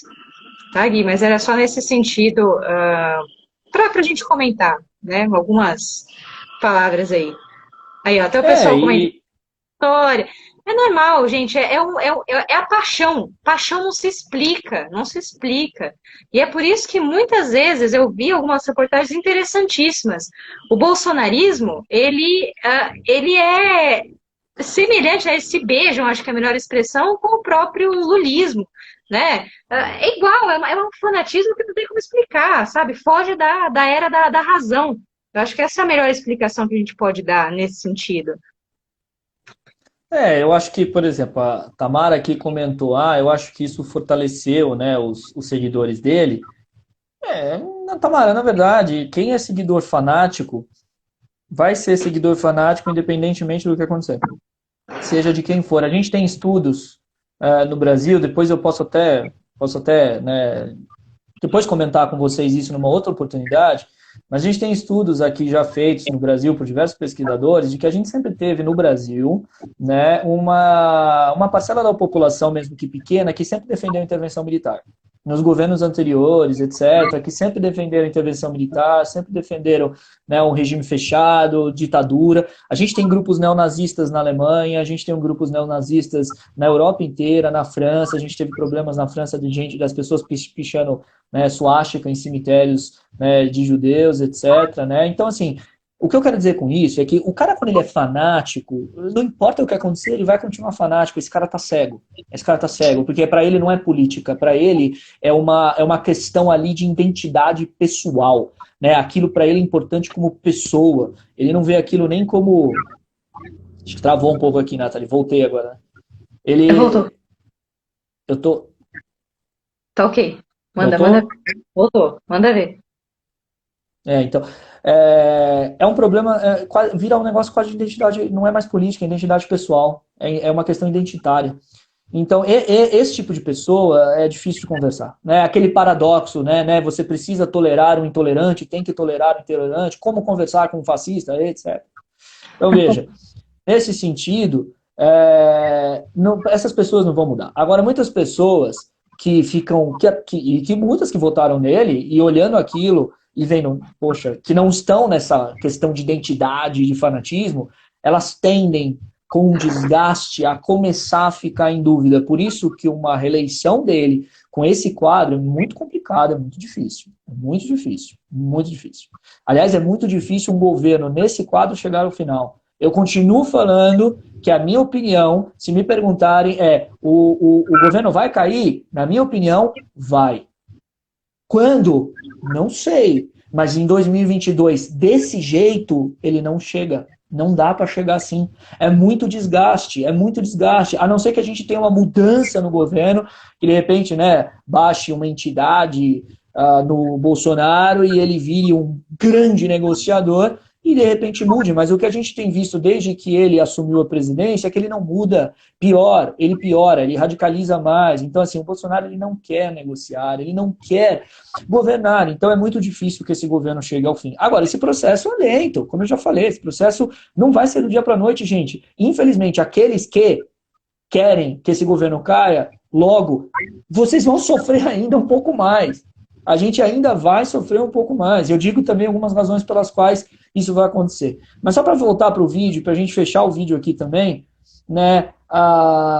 Só para vocês não ficarem também sem essa informação, os crimes que podem ser imputados ao presidente da República são os crimes de advocacia administrativa e obstrução de justiça, né? Por conta da intervenção na Polícia Federal. Mas ontem o vídeo abriu a possibilidade de um outro crime cometido pelo presidente Bolsonaro, que eu queria falar também para vocês, que é o crime de incitação à subversão da ordem política e social. Um crime que está lá no artigo 23 da Lei Penal Especial, número 7.170 de 1983. Por quê? O que é esse crime? O que funciona crime de incitação? O que significa crime de incitação à subversão da ordem política e social? Ontem, naquele vídeo, nós vimos que o Bolsonaro falou, tem que armar o povo. Quando ele fala tem que armar o povo, primeiro, que povo tem que armar? Que povo ele está falando? Segundo, ele está falando em armar como? Milícias? Que tipo de arma? E aí ele vem e fala, é muito fácil instalar uma ditadura no Brasil. O que ele quer dizer com isso? O que ele quer dizer ser muito fácil instalar uma ditadura no Brasil? Não estou falando que ele diz que ele vai instalar. Mas por que ele acha que é muito fácil instaurar uma ditadura no Brasil? Ele tem que explicar. Por quê? O que leva um presidente da República ali numa reunião ministerial falar é muito fácil instaurar uma ditadura no Brasil? Isso é muito grave. E é muito grave quando a gente pega o contexto de tem que armar o povo e a gente analisar que no dia 22 de abril foi o dia do vídeo, foi o dia da reunião, certo? Todo mundo guarda essa informação. No dia 23, um dia depois, nós tivemos uma portaria que modificou a quantidade de compra de munição das pessoas aqui no Brasil. Antes da portaria, a munição que podia ser comprada por um civil era de 200 unidades por ano. E ela passou para 550 por mês. Isso foi no dia 23. A reunião foi no dia 22. Armar o povo, que povo ele está falando? Sendo que, inclusive, a gente tem investigações destas manifestações antidemocráticas que estão sendo feitas e se investiga a participação dele e tivemos notícias de pessoas armadas nessas manifestações. E para piorar, no dia 18 de abril, nós tivemos a portaria número... Aqui eu perdi o número dela, mas depois vocês podem procurar. Uma portaria, se não me engano era 2006, de cabeça aqui, acho que era 2006. Essa portaria de 18 de abril, que determinou o fim do rastreamento, identificação e marcação de armas, munições e demais produtos controlados. Ou seja, se você tiver uma bala perdida, um tiro por aí, não tem como rastrear, não tem como saber de onde veio. Se você tem armas, né, sendo encontradas aí, você não vai não vai conseguir saber de onde veio. Isso aqui é para favorecer o quê? Milícia? Qual é o objetivo disso aqui? Qual é o objetivo disso aqui? E aí você tem o presidente falando em armar o povo. Por isso que eu estou falando para vocês, a gente tem que analisar esse vídeo e digerir esse vídeo muito lentamente. O vídeo tem muitas coisas. O vídeo tem muitos elementos aqui que devem ter a atenção. Essa portaria que determina o fim do rastreamento, identificação e marcação de armas e munições, ela já está sendo discutida por uma ação no STF, cuja relatoria é do Alexandre de Moraes. Então, veja, é muito grave você ter o presidente falando em tem que armar o povo, sendo que armar o povo numa democracia, qual é a democracia que você tem que ter um povo armado para se defender do quê? O que ele está querendo dizer? Se defender de si? Se defender de bandidos, homens de bem? O que ele está querendo dizer com isso? É muito grave isso. É muito grave. E é muito grave quando você vê que ali naquela reunião se falava de liberdade, liberdade, liberdade, mas é liberdade para uma parte da população. Porque o presidente deixa muito claro, esquerda não pode, Estadão não pode, Folha de São Paulo não pode. Ou seja, é a liberdade para quem concorda com o governo. Então é um governo que ali foi, do início ao fim, autoritário, antidemocrático. E aí ele vem e fala, eu não quero instaurar uma ditadura no Brasil. Só que ele quer, pelo jeito, e dá a entender, a democracia bolsonarista. Se você não concorda com os valores da democracia bolsonarista, você tá fora. Então, é muito complicado isso. Uma coisa que tem que ser analisada. Esse armar o povo foi muito grave, foi muito grave. Além disso, né, a Nathalie colocou as portarias aí, para vocês darem uma olhada depois. Além disso, e aí saindo um pouco, né, do presidente Bolsonaro, que se enrolou muito ontem, ficou realmente numa situação muito complicada, deu um show ali de falta de respeito ao cargo, né, de destempero, né, ou seja, muito ruim ver um presidente da República eleito, e aliás, imaginem vocês, né, o mundo inteiro assistindo aquilo, o mundo inteiro vindo, aquilo é o presidente do Brasil? Nossa Senhora. É como a Nathalie falou, você vai investir seu dinheiro, você que é estrangeiro, investir dinheiro num governo desse aí? Complicado. Mas falando do Weintraub agora, que para a gente, né, dividindo aqui o vídeo, falando um pouco do Weintraub, o Weintraub, primeiro ele conseguiu, para mim, ele conseguiu uma coisa que acho que é inigualável e poucas pessoas no planeta vão conseguir. Você ser chamado de mal educado pelo Bolsonaro. Né? Isso, realmente, ele conseguiu ser chamado de mal educado pelo Bolsonaro. O Bolsonaro falou que ele fala menos palavrão que o Weintraub. Né? Ou seja, olha, o Weintraub conseguiu uma coisa impressionante na vida dele. De qualquer maneira, o Weintraub, ali, praticamente, ele não falou absolutamente nada, a não ser crimes que podem ser enquadrados, né, nos crimes de injúria, por exemplo. A Nathalie deu uma travada aqui. Você está me escutando? Calma. Fala de novo. Você estava comentando que o Weintraub cometeu crimes contra a honra. Exatamente. A fala do Weintraub foi uma fala que parecia um desabafo de um homem que fala, porque Brasília é corrupta, porque Brasília só tem privilégios, né? Lembrando que o governo dele está abraçando o Roberto Jefferson, o Valdemar da Costa Neto agora, né? Ou seja, para quem não esquece, tem que lembrar das coisas, tem que ligar os pontos, né? Você vem falar de, quero acabar com o privilégio, esse é meu presidente, esse privilégio, e vai lá e abraça o Valdemar da Costa Neto, o Roberto Jefferson, e tem o Roberto Jefferson apoiando você no Twitter, né? E vai negociando com o Centrão, e o Centrão está, inclusive, né, agora comandando, o PL está comandando o Fundo Nacional de Educação, que é um dos maiores orçamentos da República Brasileira. Um orçamento bilionário que foi dado, né, ao Centrão por esse governo que quer acabar com os privilégios. Hipócrita até não poder mais. E o Weintraub, ali, obviamente, ele pode ter incorrido nos crimes contra a honra e, claro, a informação que eu tenho é que os ministros do STF estão avaliando, cada um vai avaliar pessoalmente o que quer fazer diante disso, porque há a possibilidade de se abrir um inquérito para investigar justamente o posicionamento do Weintraub. Fora isso, o Weintraub deu um show, né, de desconhecimento de antropologia, ele falou não existe povo indígena, tem que acabar com essa ideia de povo, não sei o quê.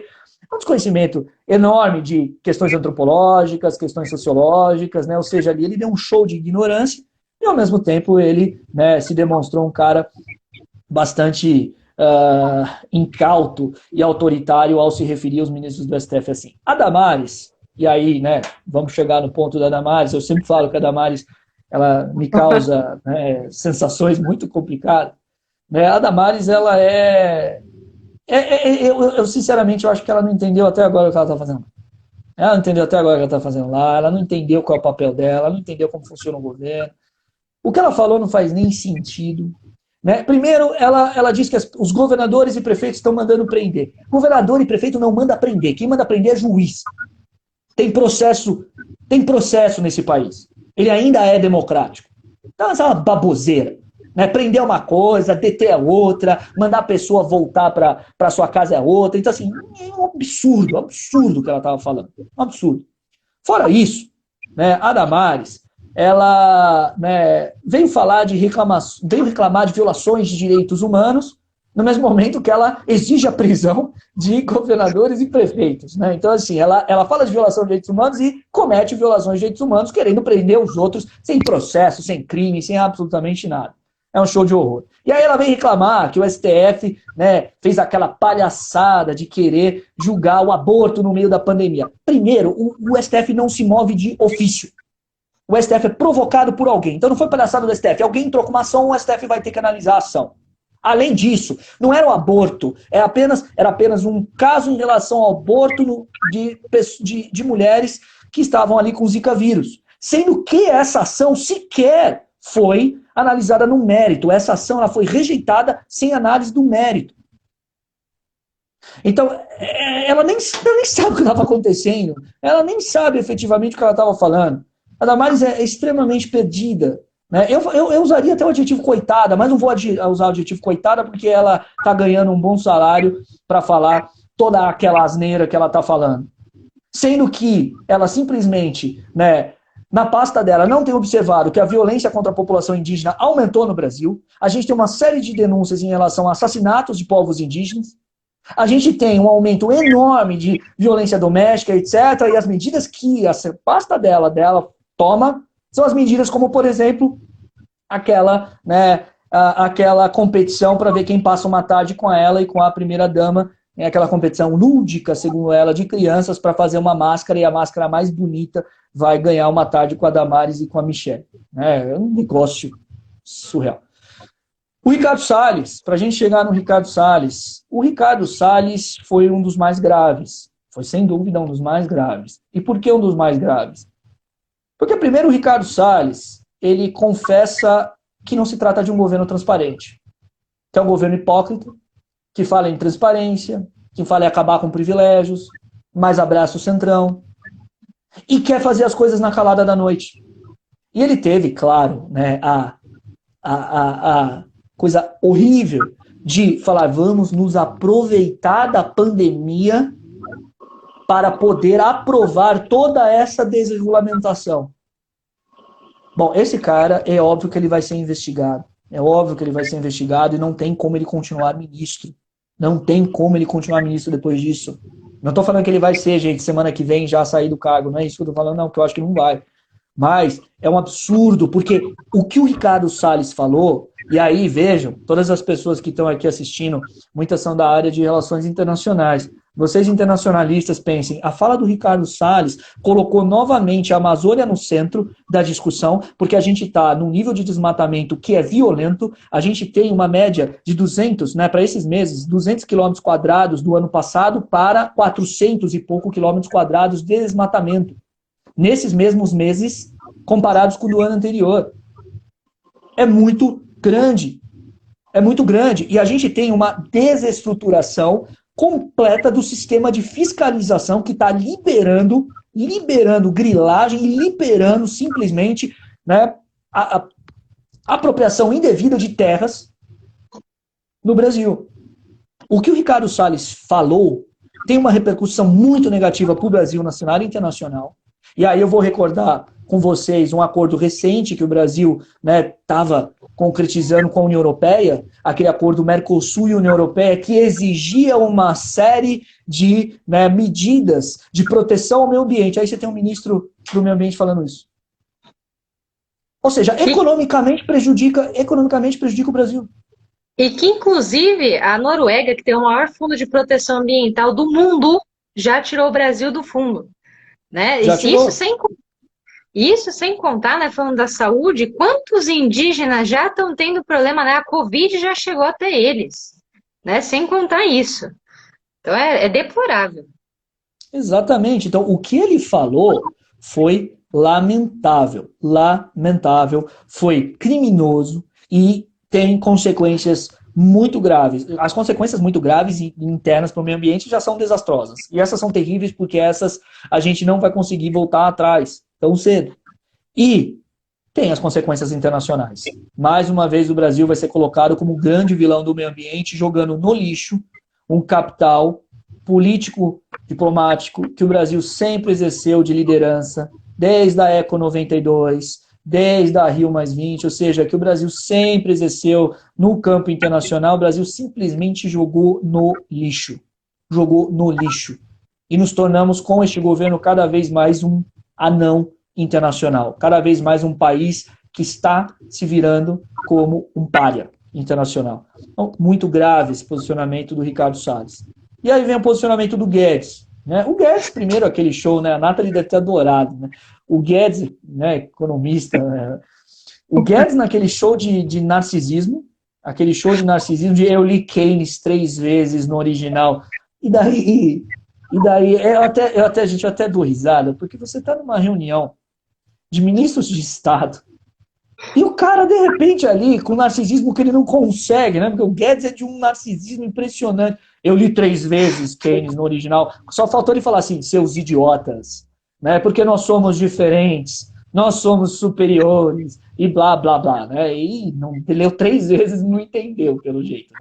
Mas, de qualquer maneira, o Guedes, ele também demonstrou ali um grande desapreço pela coisa pública, quando ele simplesmente falou, né, tem que vender essa porcaria, né? A palavra vocês sabem qual foi, tem que vender essa porcaria. E aí, gente, vamos raciocinar. Você é funcionário do Banco do Brasil. E você vê o ministro da Economia falando, tem que vender essa porcaria. Pô, você tá lá, é o seu emprego.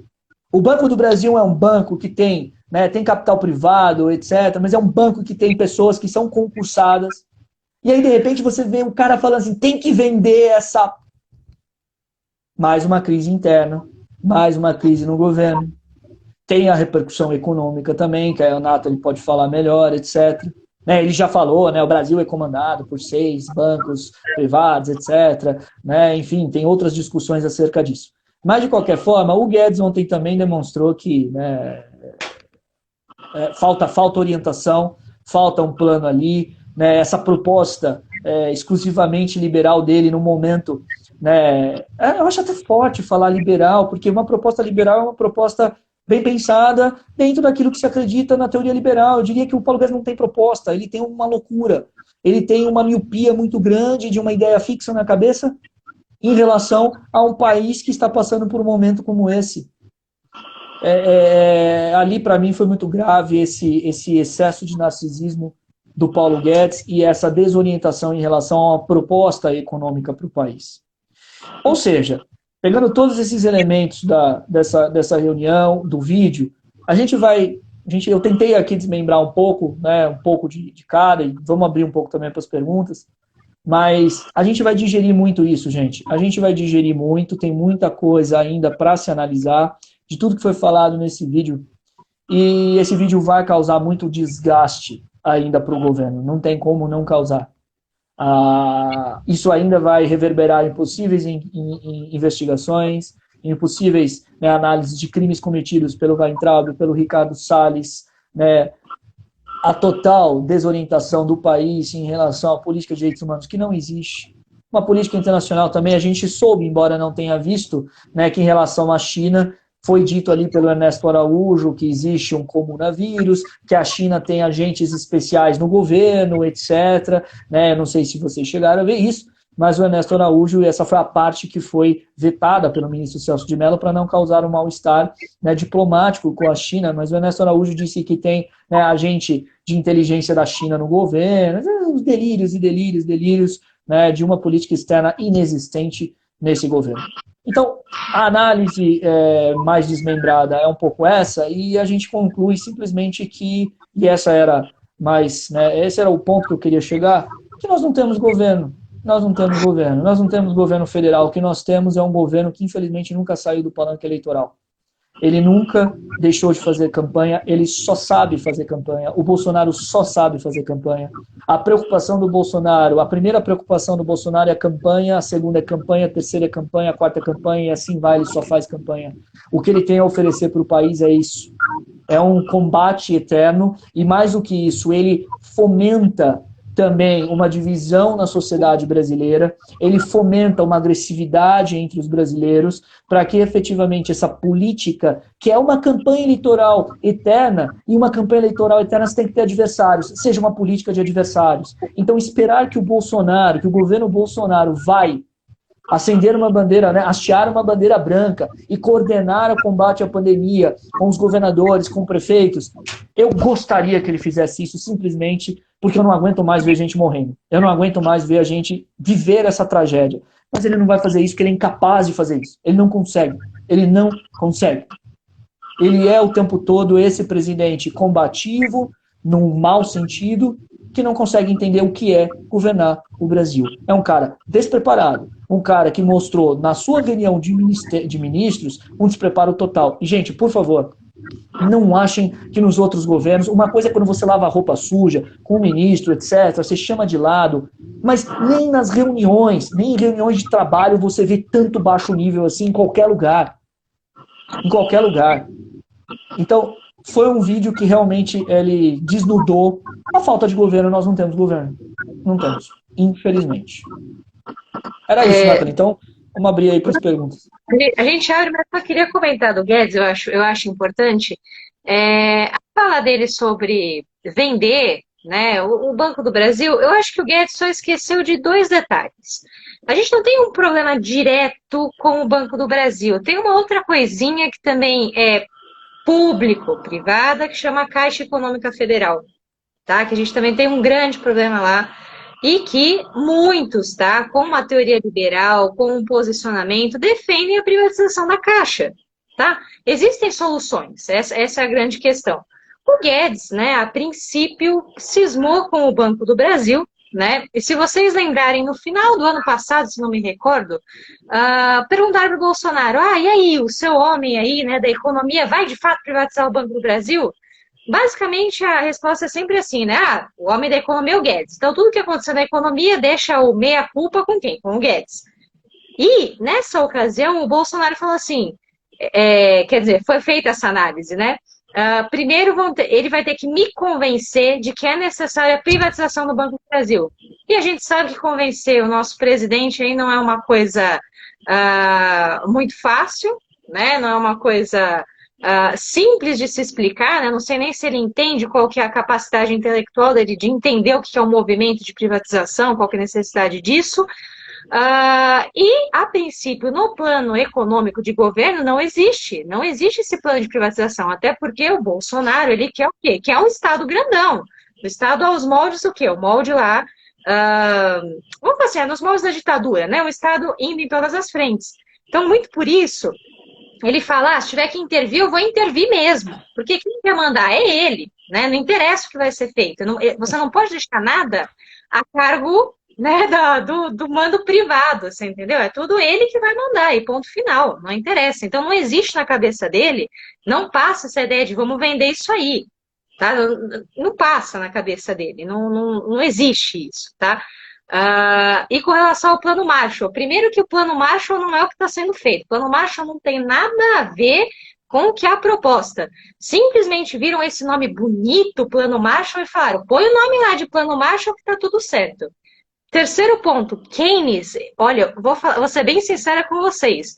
Nós, economistas no mestrado, a gente tem que ler Keynes, a gente lê na graduação, e vou garantir para vocês, na primeira leitura você não entende nada. Na segunda você entende uma parte. Na terceira, então, você teve a primeira ideia, tá? Então, o que o Gui estava falando aí, que ele não entendeu o Keynes, de fato ele não entendeu. A leitura é muito mais apurada, primeiro que o Keynes, eu já falei para vocês, não é aplicado neste momento, assim, existe uma semelhança, mas não é a mesma coisa, tá? Ele tem que fazer uma análise para cada realidade, né? Inclusive, na reunião teve vários shows de horrores aí também, em termos históricos. Comentário da intervenção da unificação alemã, fala um monte de coisa que você fala. O Paulo Guedes, aliás, falou o nome de pessoas ali que não eram do cargo no qual ele falou. O Paulo Guedes cometeu vários erros históricos ali. Tem vários erros históricos. Ele que se gaba, né, de ser o todo intelectual, ele cometeu vários. É bom ele reler a história, né, da Alemanha nazista. Teve assim, enfim, um show. Falaram da Margaret Thatcher. Assim, do nada surgiu, foram ressurgindo nomes assim que você fala, meu Deus, né? Da onde que veio isso? E bem lembrado, alguém aqui comentou, teve inclusive a fala do presidente da Caixa que falou que aí escancaram outro escândalo, não sei se vai caber aqui, que de fato, vamos falar assim, a mídia tem o seu preço, né? A Band pediu para pagar para ser divulgado aquilo, né? Pra vocês terem ideia, o Datena ficou revoltadíssimo a hora que ele viu aquele vídeo e que alguém pediu para pagar aquilo. Ele falou, em nenhum momento eu pedi, né, para alguém pagar. Eu estou fazendo isso por uma prestação de serviço público.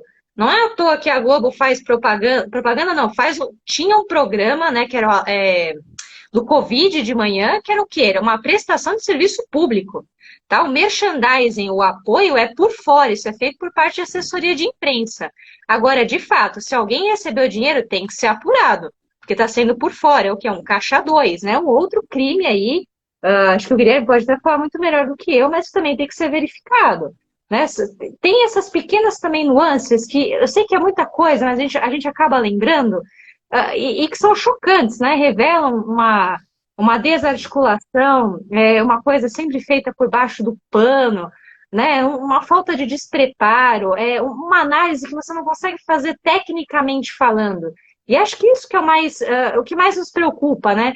Eu gostaria muito, né, enquanto brasileira, assim, até o Guilherme falou muito bem, mas eu gostaria, enquanto brasileira, que todos aqueles palavrões, todas aquelas palavras de ordem fossem no sentido aplicado ao quê? Aplicado ao fim da Covid. Você tem aquela revolta para quê? Para você salvar a vida, para você acabar com essa bendita pandemia. E não é isso, né? Você não tem essa revolta, você não tem esse entusiasmo com o que está acontecendo. Como muitos de vocês comentaram, em nenhum momento foi falado em pandemia. Isso que é o mais triste. Foram, assim, discussões para atender o próprio ego, né? Eu acho que isso que é o pior, né? O Guilherme bem falou, ego, não sei, né, a ousadia, o brilho que a pessoa precisa ter, né? Até aquela necessidade de ser chamado de ministro, uma pompa, né? Que não faz sentido nesse momento, não faz sentido algum.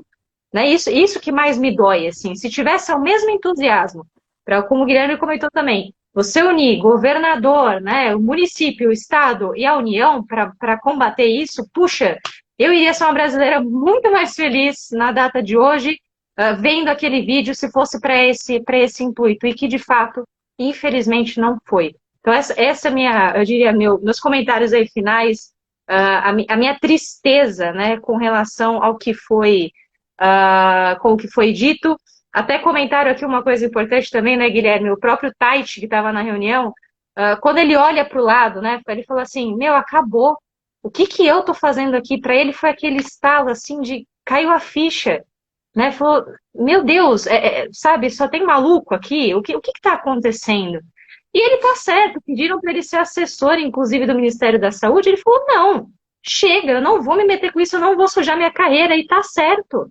Ele, o Mandetta, eu acho que boa parte da comunidade médica, né, que se apoia nesses estudos científicos, né, dos efeitos colaterais da cloroquina, tudo isso, né, são pessoas que não têm essa predisposição a se vender para um governo do jeito que está. Né? Ninguém vai querer colocar tudo que você estudou a cargo ali simplesmente para atender uma vontade que já foi manifesta diversas vezes do presidente, né? Sem qualquer embasamento. E uma coisa que você falou, Nathalie, que eu acho que é fundamental também, é importante a gente falar, as palavras de ordem, os palavrões, e toda a reunião, ela circundou tão somente o quê? Críticas que o governo não quer receber, o que demonstra autoritarismo, ou seja, os palavrões eram porque o governo é criticado, e o segundo, que é mais grave, porque o governo não consegue intervir onde ele quer. Veja que na fala do Banco do Brasil, o Guedes falou, junto com o Bolsonaro, porque na Caixa a gente faz o que quer, a gente mexe como quer. No Banco do Brasil a gente não consegue. A reunião, ela circunda, gente, em todo o baixo nível dela, 2 pontos. O governo não aceita crítica e o governo se irrita quando ele não consegue intervir onde ele quer. Isso fica muito claro, fica muito claro. E aí, como a Nathalie muito bem apontou, aí tem uma contradição que é impressionante. Né? O Guedes se diz tão liberal e o Bolsonaro é completamente antiliberal. Se você é liberal mesmo e defende, vamos ser, aqui é o clichê do liberal, Nathalie, o clichê do liberal, Estado mínimo... Dos trópicos. Exatamente.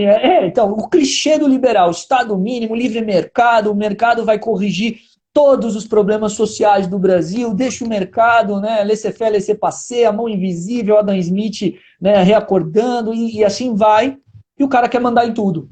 Eu sou o presidente, eu sou o presidente, eu sou o presidente, eu quero mandar. Cara, então você não é liberal. Então você não é liberal, porque um presidente liberal, ele reduz poder. Exato. Ele reduz poder. Um presidente liberal, ele tem muito menos poder, porque simplesmente ele vai mexer menos. Então o Bolsonaro, ele não é liberal. É simples. A cabeça dele não é liberal, a fala dele não é liberal, e ele quer vender essa ideia de liberal, que no fundo ele nem sabe o que é ser liberal. Né?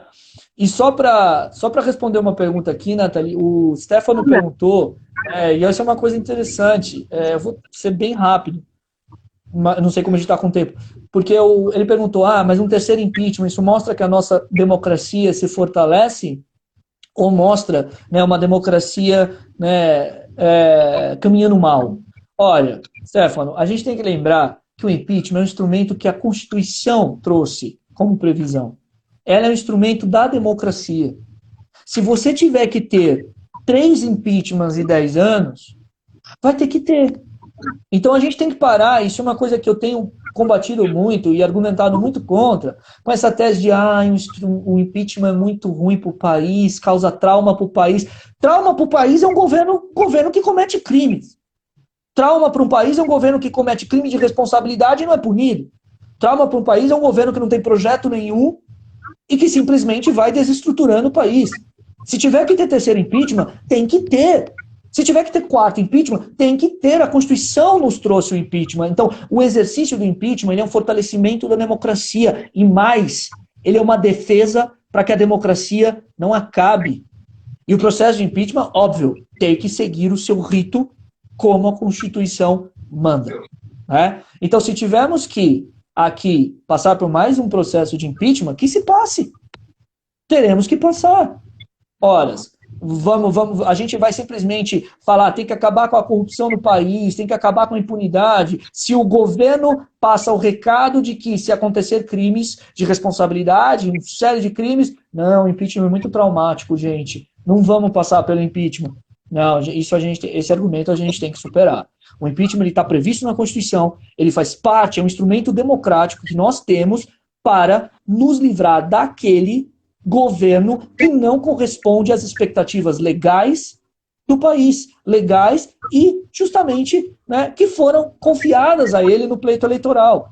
Voto não é salvo-conduto. Se voto fosse salvo-conduto, a gente teria adotado, que a gente chama no direito constitucional de teoria da irresponsabilidade absoluta do presidente. O presidente não erra. Você foi votado. A partir do voto, você pode cometer crimes e pode sair da presidência.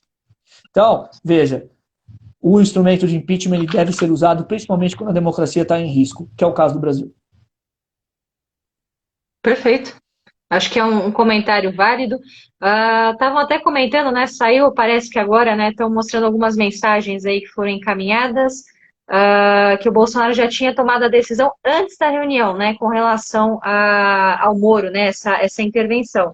Então, mais uma vez, reforço o argumento que o Guilherme está trazendo para vocês, né? Que tem essa carga de responsabilidade, né? Uma interferência direta, né? Um crime, né? Se eu posso assim dizer, né, Guilherme? Você até me corrige aí.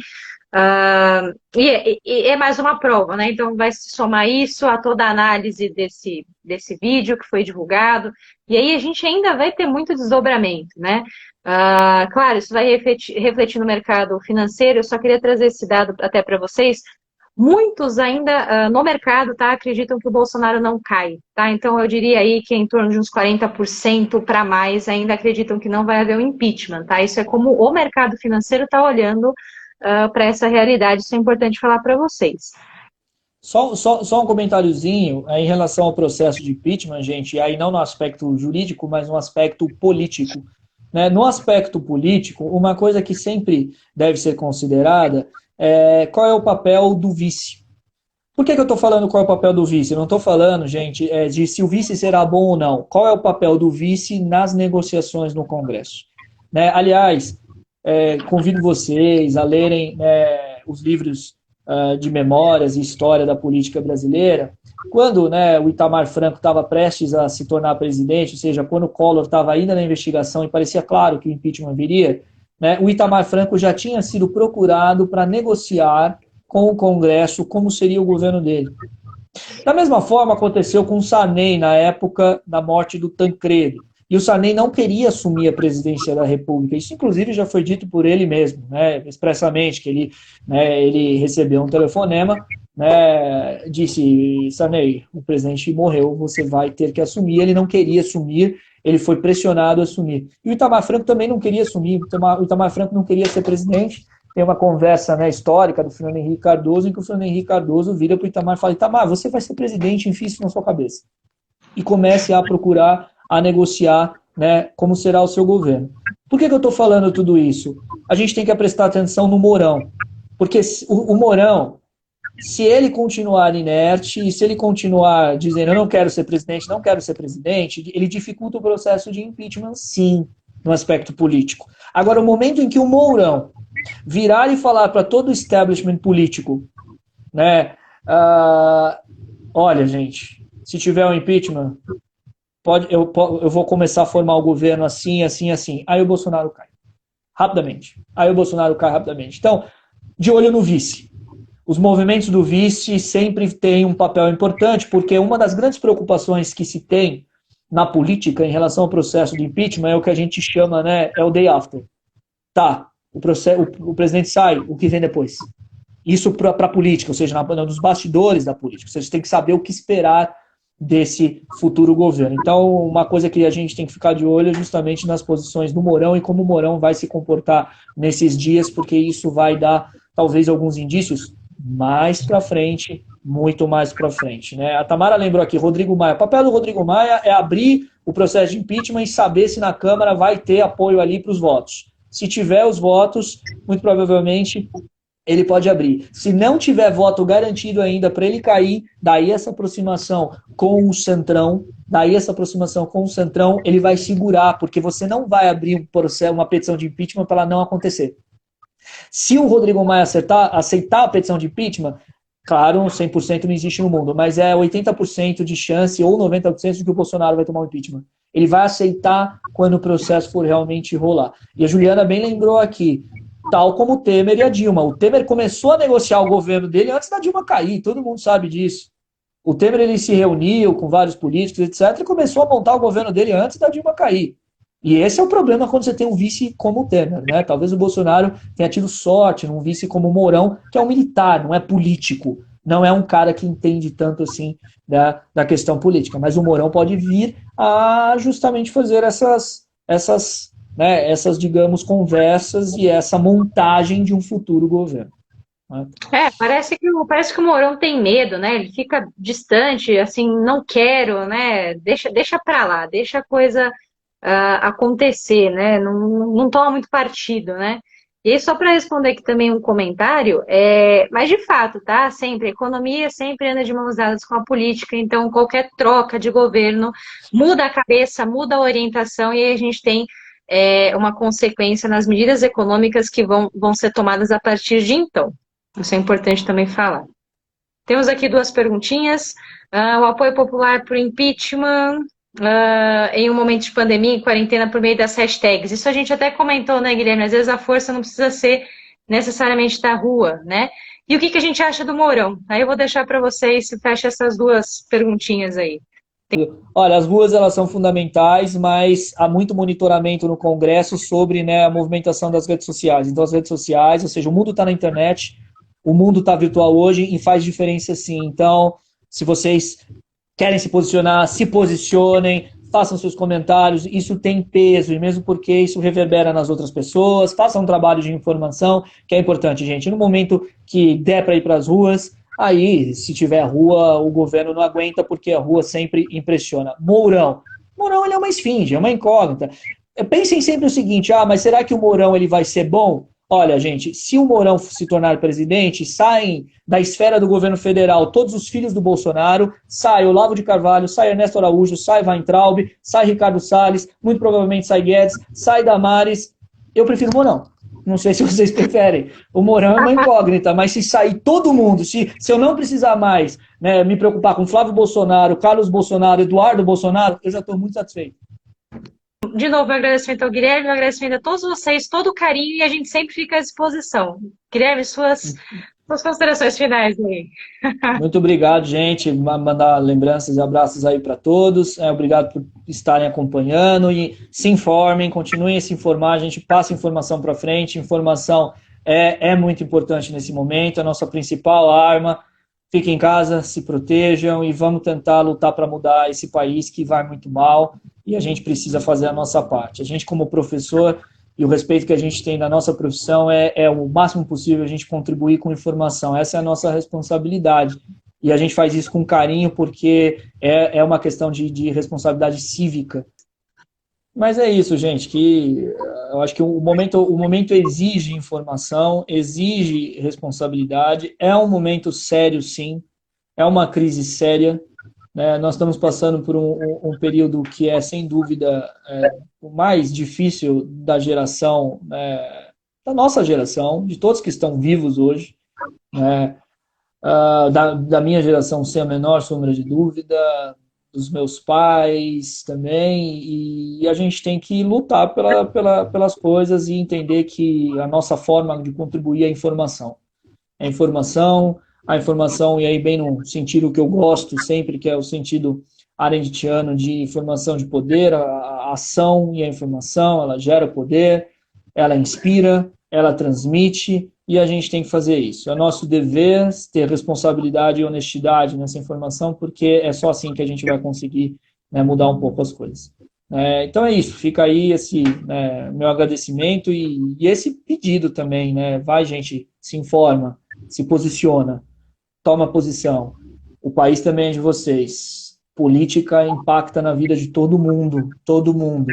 A desinformação é muito grave. Né? Quanto mais informado, mais a gente consegue tomar decisões na vida, mais a gente consegue, né, ter simplesmente, né, decisões com consequências melhores. Então, vamos lá, coragem, né, resiliência, não é fácil, não vai ser do dia para a noite, mas as coisas vão acontecendo e a gente tem que lutar por elas. Então é isso, muito obrigado e até uma próxima.